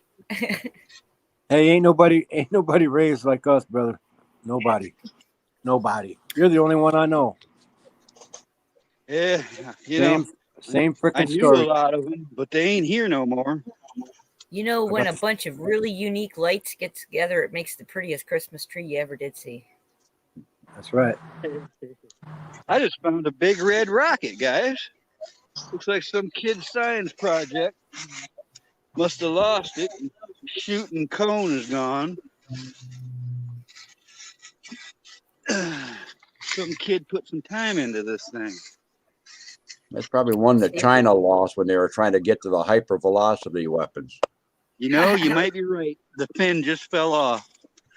Well, if it does have a name or anything on it, that'd be something that kid might like to have back for a. Let's see Hey, if I you can remember show that you. time? Isn't there a way to switch the camera? Yeah, but I'm not sure. See that I if have I do to. this? Oh, cool. Oh, yeah. Nice Somebody find. painted it. It's got no stickers or nothing on it. That's one of those ones you'd buy it and build. Oh, yeah. Right on. You Is that find your, all kinds. is that your new land there, Carl? Well, it's just where I'm staying for a while, through the winter at least. Okay. Looks like a good spot, and you do have great reception, I might say. Yeah, I was really. wondering if that was going to work. This guy here, I've known him since the 70s. He broke his back. He's had some surgeries. Had no one here to help him. The whole house needed all kinds of stuff. I've been working on his stuff more than mine since I got here. I don't even have my sewing shop set up or nothing, but I'm making some space and getting it together. Right on. You'll get there. What's your You energy know, feelings out there right now, Carl? yeah. Sunny day. Yeah, but what do you get for a take from the energy? Well, yeah. I have turned off all the prophetic guesstimations that I normally watch. I've kind of delved into my truck here more than anything else, and I just get on your guys' panels and hear what's going on pretty much, because I mean I've got internet, but I don't have it hardwired, so I don't have my computer set up or nothing like that. Okay, Yeah, well you're missing what I just asked you. I guess I am. I mean, you mean energy level like political or country or Nope. Your No, body. I'm talking What about does the the one that's energy of that place feel like? most important to you right now. The oh, ground you're I'm standing getting on out. right now. Tell me I about what am you're feeling. right where I'm supposed to be. That's where I feel. Do you know what direction east is Yeah. and south, Oh yeah. I mean, west and yeah, north? always. You got the Always. sky above you. Yeah. You got the earth under you. Yeah. You're right where you're supposed to be. You ain't lost. It's just like I was saying with that spider. As you were saying the word, I looked down and see a spider on my hand, 2-3 inches from you on the picture. And it tells me I am right where I'm supposed to be. Yep. I get these little signs all the time. It's like when Jeff Riddle was coming back from Florida to Michigan, and he saw one of the girls here in chat on the side of the road. She had an accident. He was there at that moment. What's the chances of a guy who lives in Michigan that went to Florida on his way back that he's going to see somebody's accident on their way back? It's like those got to be markers. Those got to be the points in time that tell you we are right where we're supposed to be. And Yep. I look for them now. They aren't coinkydinks, are they? No, they're not. I really don't believe in that. There's no randomness about it. The signs are there if you have the eyes to see. I feel like every conversation, every day, we've had so many different conversations here. And every time a conversation comes up, it's whatever is needed. Somebody needed that conversation that day, that time. It can't be a mistake because I never plan any of it at all. I'm lucky if I can think of a title usually 10, 15 minutes before the show starts. But I always feel like it's very important. Whatever is going to come out, whatever needs to come out, comes out. It's amazing to me how that continues to happen. You know how nice it is to go through life with one statement about yourself that says, "I'm easy."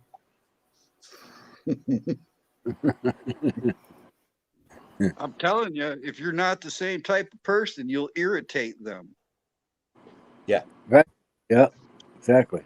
Opposites I've been opposed. tarantula irritating lots of people my whole life, but it's okay. It's only mild. Positive positive electricity does not mix with negative electricity. No matter what you do, there's going to be something going on when you try.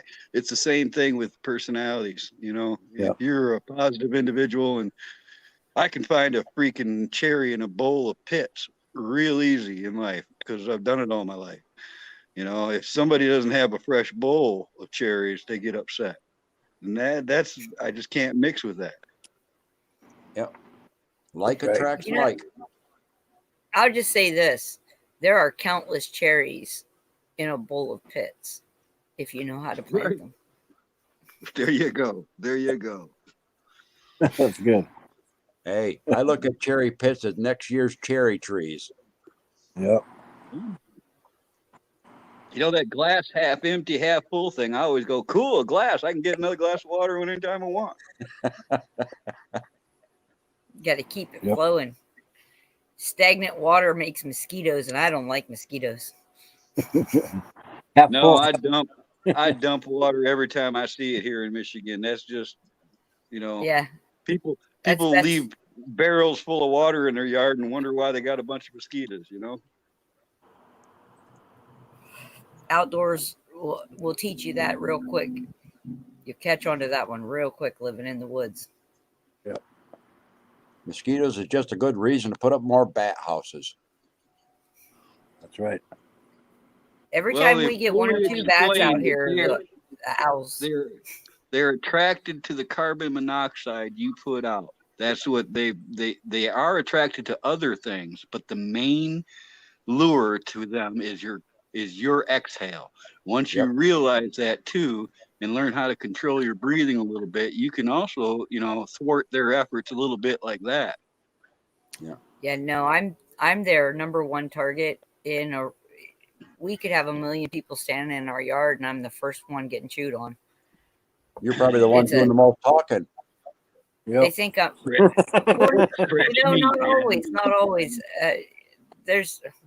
I'm always wearing dark colors though and stuff at night because that's just how I am. That's how I've always been.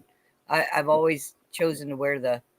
Well, Camo, I'm I sure don't think you're gonna you know about the trick of how to trap mosquitoes outside, right? Well, Yeah, because lately you- what well, I've you- been doing is taking a jug, like a 2-liter pop bottle, cutting the top off and turning the top like a funnel upside down in the bottle. And I'll put a little moisture down in the bottom of that bottle, or if I'm after flies, I'll change the lure. And that seems to work really good. Yeah, if because you keyed on something, you said carbon dioxide. If you take that water and you add a packet of yeast in it and hang 2 or 3 of those up on there, you'll be surprised. Not I'll only try yeast in mosquitoes. my bottle. If you're saying yeast will do it, I'm going to try that. Yep, yeast. Yeah, yeast puts out carbon dioxide. That's Well, what it's causes carbon. bread to rise. I get the two mixed up. Carbon monoxide is what we breathe out. I think carbon dioxide is like what carbon an engine dioxide is what we breathe out. Carbon monoxide is what we're not supposed to breathe when we have our car in the garage. Okay, see, I always get those two mixed up. Yeah. You don't want carbon monoxide. No, I don't. It'll put you The to sleep. trees breathe carbon dioxide and we breathe oxygen. So our out breath is their in breath, and their in breath is our out breath. Yep. Why people don't remember that and realize that and can't be thankful for their trees, I don't know.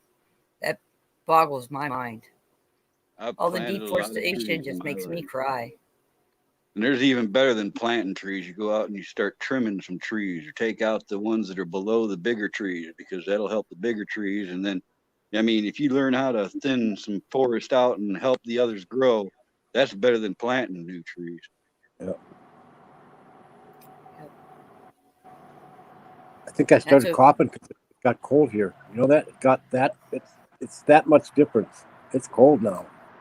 Do you have dry winter air where it just like sucks the humidity out of the air? Yeah. It is drier lately. Yeah, I had a dry throat all of a sudden. It's just so cold.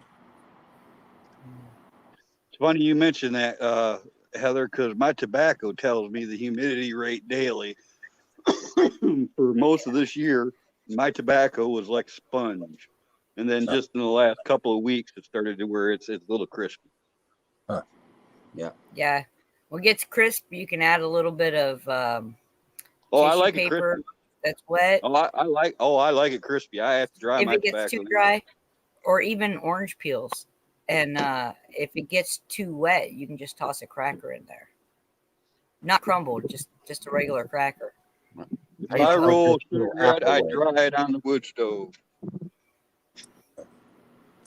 Can't used to stand use little- moist tobacco. Yeah, if too much moisture, it will mold. Yeah. Yeah, that's what issues I have. We do ours. We keep ours in a bowl. You know, I was in a factory tour in Winston-Salem, North Carolina once and watched them make cigarettes. And once they're rolled, they go through a drying process that actually makes them tight in the paper. But that place was a trip. You know, in the morning, you'd have 50, 60 wagons lined up from local farmers. And the inspectors would come out and poke the wagons with their sticks and test their tobacco. And Winston-Salem, it was a Class A brand tobacco. They would only take the best. And most of those wagons end up going down the road to the next factory until somebody buys their stuff. But, you know, I went through that tour, and that was about 1985. And to this day, them suckers still send me coupons in the mail and stuff. And when I walked out of that factory, I had like 2 old paper grocery bags filled with stuff. They give you ashtrays and pipes and pipe cleaners and matches and lighters and ashtrays. I mean, they gave you so much free stuff for taking that tour. That was really something. Watching 100,000 cigarettes pop out in 10 seconds, you know? Yeah. Yeah. Did you see any of the process that where they put the additives and the burn modifiers and all that stuff into the tobacco? Well, that was Winston. Winston is 100% tobacco, and they're famed for it. They didn't do that like Marlboro, like Philip Morris, or the other companies. Yeah. Well, at one time, Winston did, and then they changed back. When was that? That was in the 80s, I think. Winston changed over to nothing but tobacco and water. Yeah, that's what they were. You know, that was one of their selling points back then. I don't know. Like I said, it had to have been about 85, 86. I did that tour. Yeah. I think I remember that. I'd like to give a shout out to them hardworking girls in the chat there, Lisa and Sue. Heck yeah. Multitasking. Love you, ladies. I see those Mod Squad girls all over the place. You know, I got like 100 subscriptions, and I'll be middle of the night or something. I'll hop on one, and there's you know, Sue or somebody. Yeah, some of us are live feed groupies. Yeah. It's the energy, Happy. It's you know, it's kind of, I liken it to a band when they're really in the clique doing a show in front of a small audience or something. You can feel the energy in the room. I liken it a live broadcast. I liken it to that. It's almost like you're feeding off of each other's energy. Sometimes the chat has Yeah. complete. Yep. That's why some chats go to an ass hat comedy routine real quick too, you know, because of that energy change. Yeah. I've seen some nastiness. I usually walk away from those pretty quick. Yeah, at least go. You know, if I don't have nothing good to say, I don't say it unless I'm forwardly attacked, and then prepare yourself.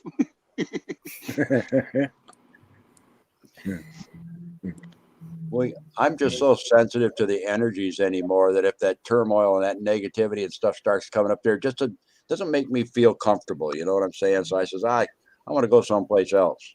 If I want to be uncomfortable, I'll let the dog step on my foot or something. Really? At this age, you know, you can walk away. That's what it is. It's, you know, back in the day, whatever experiences we had, we've never always been able to walk away from. On here, it's like, I don't need this shit, you know? Yeah. Pappy's like I am. There's a freedom in that. We're at, you know, we can feel it, man, and it's not a feeling that is acceptable. I don't have time for that. If I have to hang out somewhere where I have an uncomfortable feeling, I usually end up with a terrible headache. I It ain't really gonna affects. change my mood. You know. Oh, I try not to, but I mean, like, it'll physically affect me if there's enough negativity bouncing around. So there are places where we are not mods anymore because I just can't. Well, happens to me if Can't I hang have. out in some places anymore. Well, that's your channel. That's one thing. If you got something invested in it, I totally agree. But if it's something I'm just visiting, I can get away from it anytime I want. Yeah. Well, Hey, you know, Vic. you get to be as old as I am. You know, you get into some of those places like that, and you say, okay, I've only got, I don't know how much time Creator's got left for me on my calendar. So I don't think I want to spend my time here. You know what I'm saying? I feel Yeah. a lot of things, Pappy. Yeah. And you know, one thing that's really getting me, I know darn sure I did it for 100 guys. When I was young, there was always some old guy neighbor who was doing something he shouldn't be doing alone, and I always helped. Now here I am, the old guy. Where the heck are all the young guys who used to help people out to learn things? And it just ain't fair at this age. I Well, know Victor- of a handful of young men who willingly go around helping whoever they can, and it's a handful. Yeah, it's not a lot of that going on anymore. But you also have to remember too, Carl, when we were young, like them young fellows are now, we knew it all then too. Yeah. I'm surprised how smart my parents got as I got older, at least in my memory. Yeah. Well, my dad died when I was 3, Pappy. My mom was a cop for most of my childhood, so I had to learn to be real sneaky. Well, you can call it sneaky, or you can call it cautious. She hit on everybody, man. She helped invent the lean system. Had putting everybody's name in the computer and stuff for the statewide, countrywide systems and stuff back in the 70s. And I learned to say as little as possible. I didn't give names. I didn't give locations. I mean, that was that was just asking for trouble. Mm-hmm. Well, you know, some of the most remarkable and well, let's put it, the most powerful powers that people have are the ones they never show until they're needed. You don't tell your opponents what your capabilities are before they step in it. No, it's always the loudmouth that's laying there bleeding afterwards. Hence the footprint on my bear's ass on my avatar. You just stepped in what? It just gave me a Red Foreman moment. Uh-oh, Pappy fell out. No, I didn't. Wow. Heather pushed Heather. pushed the wrong button again. Oh, yeah. Yeah, It switched so fast, I had to blink.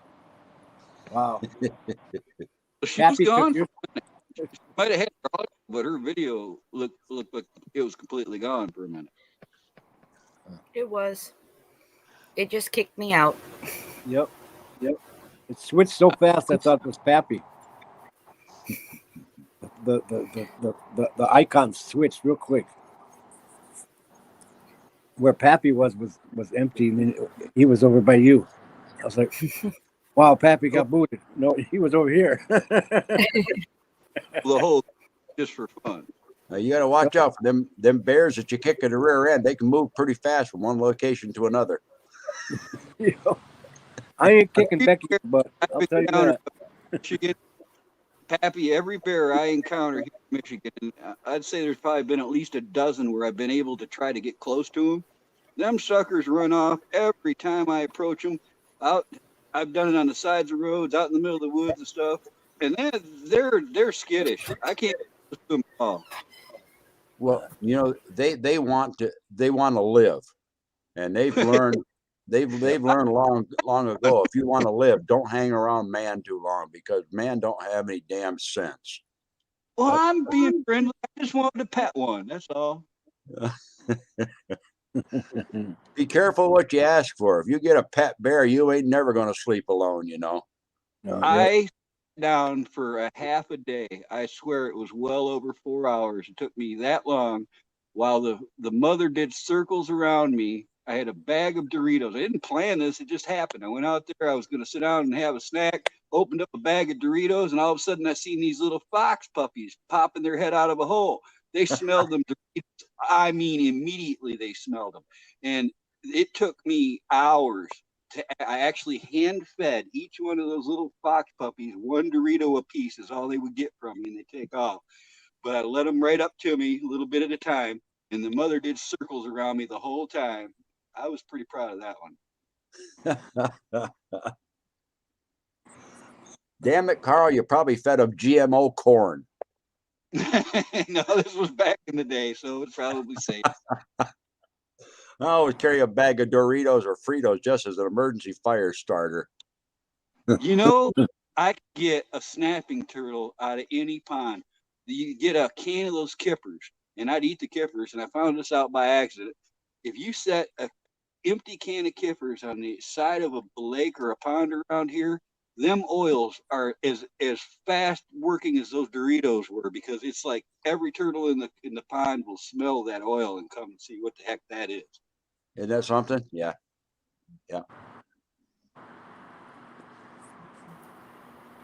Probably hit right out of a good fish bait right there. Oh, it's a secret. I mean, don't tell nobody. Hope you're feeling better, Victor. I hope Joe is as well. Yeah. I don't see chat neither. Hey, did anyone catch in the chat earlier? Lisa was talking about going around doing her homework, and she had musical notes and everything. So I just envisioned she was going through there and just singing away and dancing, doing her homework, and pretending she was a hummingbird. Multitasking. Yep. Yep. That's a really important lesson to remember, is no matter what job you do, putting all of yourself into something is the most satisfactory. Putting the joy into it can make it joyful. Yep. Well, not only that, Carl just come up with a point too, and he's talking about his story with the foxes and stuff. When you put that out there, and you put it out there with good intent, and you put it out there with respect, okay, you get results that other people find amazing sometimes, and when we go through the stuff that we do in our life day to day, and we do it with good high intent, we're showing respect to the Creator that created us, and trying to live our life the best way that we can in harmony, in the place that we are right now, where we're standing, in the times that we are, and the time that's on the clock. Okay. And, I like to go through life that way, except when I stub my toe on the couch. Yep. Then I do it one-legged.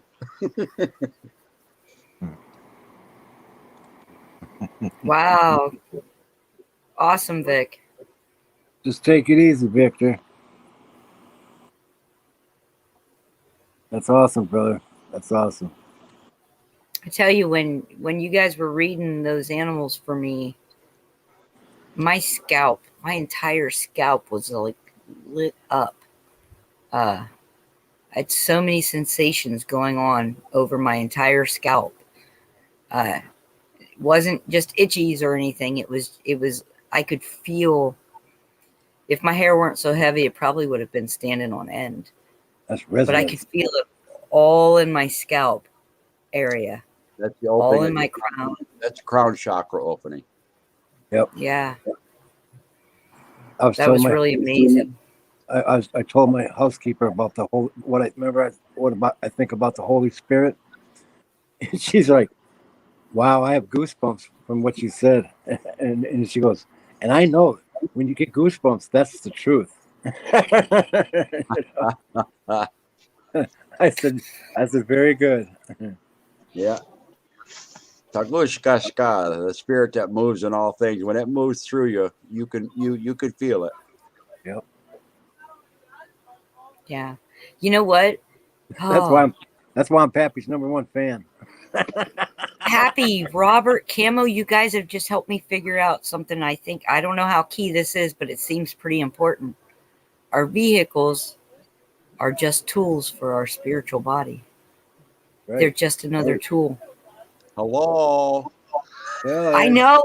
I'm a little slow sometimes, like the turtle, but I will get there. Right, exactly. Give me time.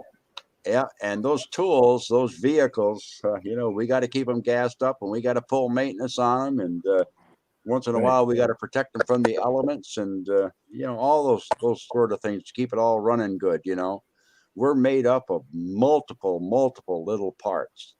So if you make each of the little parts best you can and working perfectly, the big thing's got to run good. Yep. Yeah, I'm running around in a 1950 model right now. I still always say 75 was a good year. I'm still maintaining a 60s model. Earlier 60. I feel real if you were a fortunate. vehicle, Robert, you would totally be a VW van. No, I don't like those. I had only one. Didn't perform. We don't always get to choose. Yeah. Well, Camel Carl, I'll tell you, he's one of them 4x4 side by sides.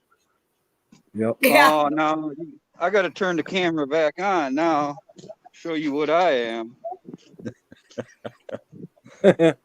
When I wear my Crocs, if I have the straps down behind my heels, that's 4-wheel drive. Heck yeah. My girl. Oh yeah. Okay. Yep. I'm a Jeep. I just know I'm a Jeep. That is an old military ambulance right there. Yep, converted to a radio truck, 1977 M886. Yep, I've driven a few miles in one of them things. I love my truck. I've had one of these for over 25 years now. Wow. Awesome. This is my That's third awesome. one of this model. I've got a sewing machine and a wood stove and everything mounted up inside with a bunk. It's full of parts and stuff. I got a couple of videos up on it, Pappy. I'll have to check it out.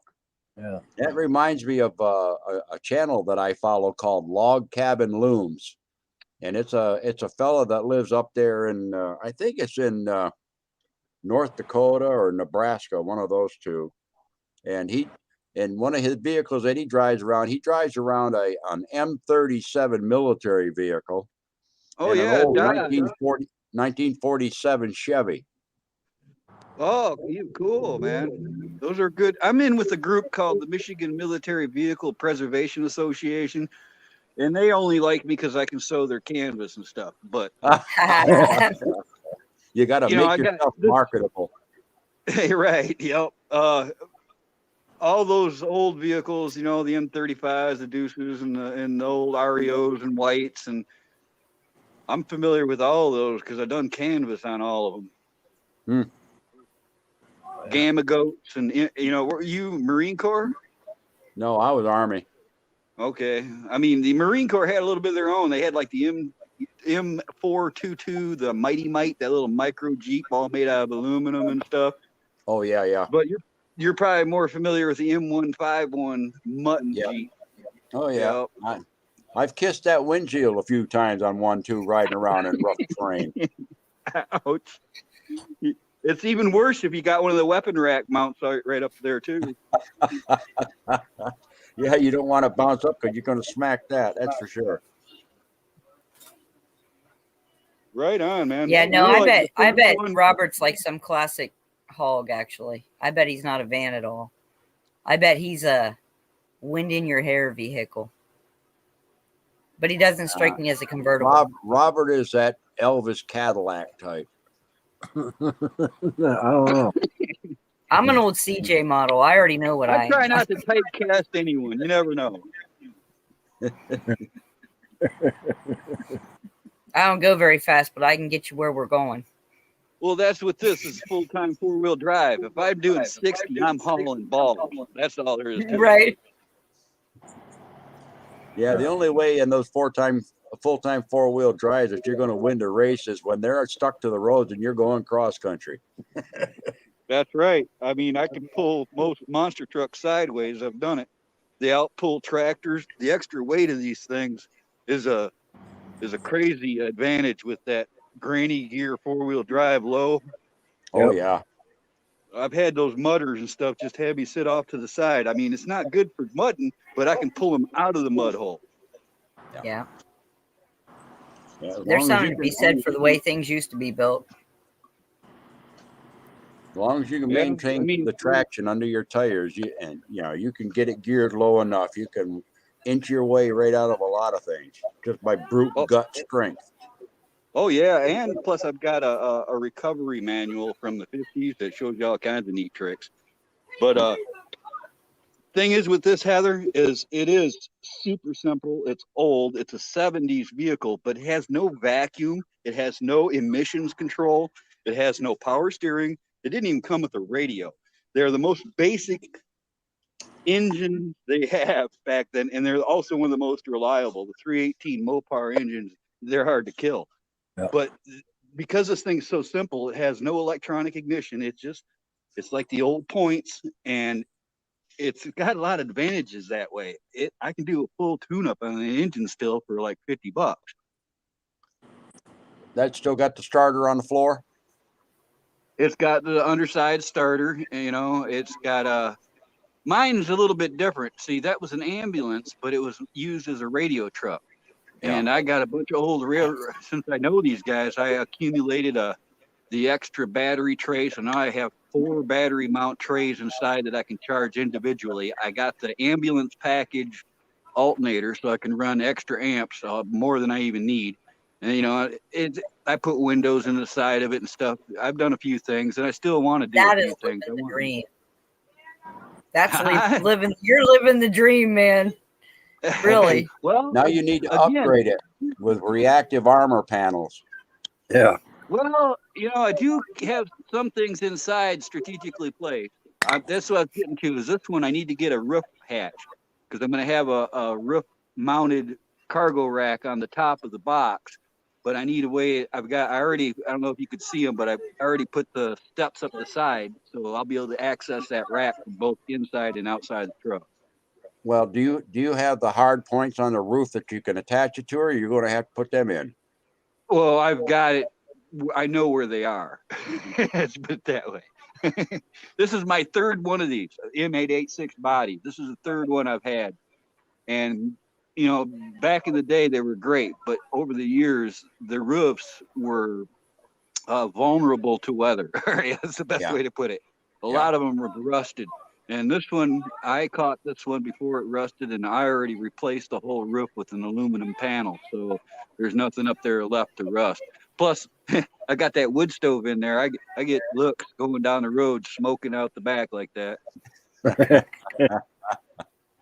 think that's great. Ago, right around maybe 2002, maybe 2003, I was at a place at an intersection in Interlochen, Michigan, and I pulled up to this light, and I was waiting, and I look over and I see a black Humvee. It's like one of those really nice black Humvees, or like a Suburban body with the brush guard and winch. And I'm checking it out. I'm looking at it from the winch up. And as I look over, the guy driving it's doing the same thing to my truck. Started at the front and was working up. And when eyes met each other, it was Bruce Willis. And we both gave each other this weird little grin and drove off. But it was a moment where it was like, wow, man, he was checking out my truck while I was checking his truck out. I could just see that little smirk on Bruce Willis's face too. It was real. That was one thing. They get a lot of attention, Pappy. I'll tell you, I didn't expect that when I got it. I was looking at the M37. It's actually the M37 variant, the M43 ambulance body, because I wanted to be able to do what I did to this. But those are a little more expensive for parts. They're a little less road friendly. They don't have the same capacity, you know, when it comes to being able to carry loads and stuff. Yeah. This is a poor man's military truck. It really is. I have to be honest. And I was working in an upholstery shop in Lapeer, Michigan one day. This is back around 2000. And a guy walks in and says, "Hey, whose truck is that?" I said, "Oh, it's mine." He says, "Yeah, well, I built that." I said, "Yeah, right. Now I bet you have a warehouse of parts for me too, huh?" He says, "Well, actually, I'm here to get my yacht upholstered." And I'm like, "Are you serious?" He says, "Yeah, I own the Mark Body Company here in Imlay City, and I'm gonna come up here to see what it would." I said, "Dude, I'll tell you what, I will do all of that yacht if you let me go through your warehouse and get whatever I want." And I went through that warehouse with an empty truck and an empty M101 trailer on the back of my truck. I filled it with parts. I had the last existing new rear doors. I had all these things. It was wonderful. I love barter. Me too. I I barter, grew up trade, in the barter haggle. family. I am that guy. I did flea markets, gun shows, military vehicle shows. I did all that for years before I started eBay and all that. And I've been an eBay member for 24 years now. I was into that when it was all started. And I'm a GI Joe expert, Pappy. I'm world renowned for my knowledge on the 1960s GI Joes. Well, in the 1960s, I was playing GI Joe. Well, starting in 1968, anyways. Well, they came out in 1964, the first batch, and some of those can be worth thousands of dollars. And then from 64 on through to 1969, they made the military-themed GI Joes until it was politically incorrect because of the Vietnam War, and everything turned to something called the Adventure Team, and everything was yellow and orange and non-military related. That was my first experience to political correctness. Wow. You know, I grew up, we grew up so doggone poor. We hardly ever got toys or any of that sort of stuff, you know. So for me to have that kind of stuff, of course, I turned 10 years old in 1960, you know. So from until I turned 18, you know, I was working on the farm. We still wasn't making any money. So I didn't have any of that stuff, you know. Right. No, I think the reason I did have so much of it is because my dad was World War II in the Navy. He was on the USS Kitkin Bay through the South Pacific Theater. A lot of action, actually. Got a lot of photographs of it too. And when he died, you know, he'd already got me some of those. And then after he passed, everybody that saw me into those GI Joes gave me GI Joes. So it was before long I had a massive amount of them. So you hoarded them all, huh? Well, you know, my mom put them in the trunks in the late 60s, earlier 70s or so, and she held on to them. And I didn't get into those trunks really until the 90s, but I started buying and selling those things in the late 70s, early 80s, because even back then the value started going up on them. You know, there's something called there's a 1967 Nurse, a female GI Joe, the only one they ever made back then, and no kid wanted it, and a lot of them got sent back to the factories and stuff. But now you find one in a package and you've got yourself a $35,000 toy. You know, isn't that something? It's the values are usually very surprising to anybody who doesn't know. All right. If you find a packaged toy, I want you to think about something like that, though. $35,000 toy. If you ever find any vintage toy that's still sealed, do not open it. All right, just do not, because you can decrease the value by thousands of dollars just by opening a seal on it. Yep. And you know, there's a whole gig behind that. You know. So you're saying I shouldn't open up them old packs of trading cards I got just to chew that stale bubble gum? That's right. That's right. Problem with those is you could buy 100 packs of those and it'll have one good card in all of them. Yeah. And one bad piece of bubble gum. Oh, 100 bad pieces of bubble gum. No, that stuff might still be good. That stuff is Or pretty it'll good. have the only rare card will be the one that's right up against the sticky stuff. Right. Hey, Yeah. I gotta step down, you guys. Love Yeah, you, I'm gonna brother. do some stuff. I Accomplish Yeah, I'm something gonna have to run here too. That old bubble gum's probably got the shelf life of Twinkies. Yep. I wouldn't doubt it. That's scary. Well, thank you guys It's all been for joining me today. Oh, it's been a hoot. And thank you so much for sharing all this information. That's, It's been a hoot. Love. Oh, we're talking Yeah. about the owl. we got much more. All right, have a great Heck day, yeah, I everybody. look forward to it. Thank you, Pappy. Love you all. Love you, Later, brother. people. Oh, Love you, Ken. See you guys. I thank you all for being here, and I thank the Divine Creator for all of you. And I just want you guys to know that. Goodbye, chat. Love you guys. Life is a trip. Jump on board. Yep. Goodbye. Bye, Raina. Bye. Mm. Oh, you got kisses. Bye bye. Bye. All right, you guys, we'll let you go, and you have a great day. And we will certainly see you guys all around this evening. And I'll give you guys a couple minutes in chat to finish up conversations and whatnot. You have a blessed day. Love and light to all of you.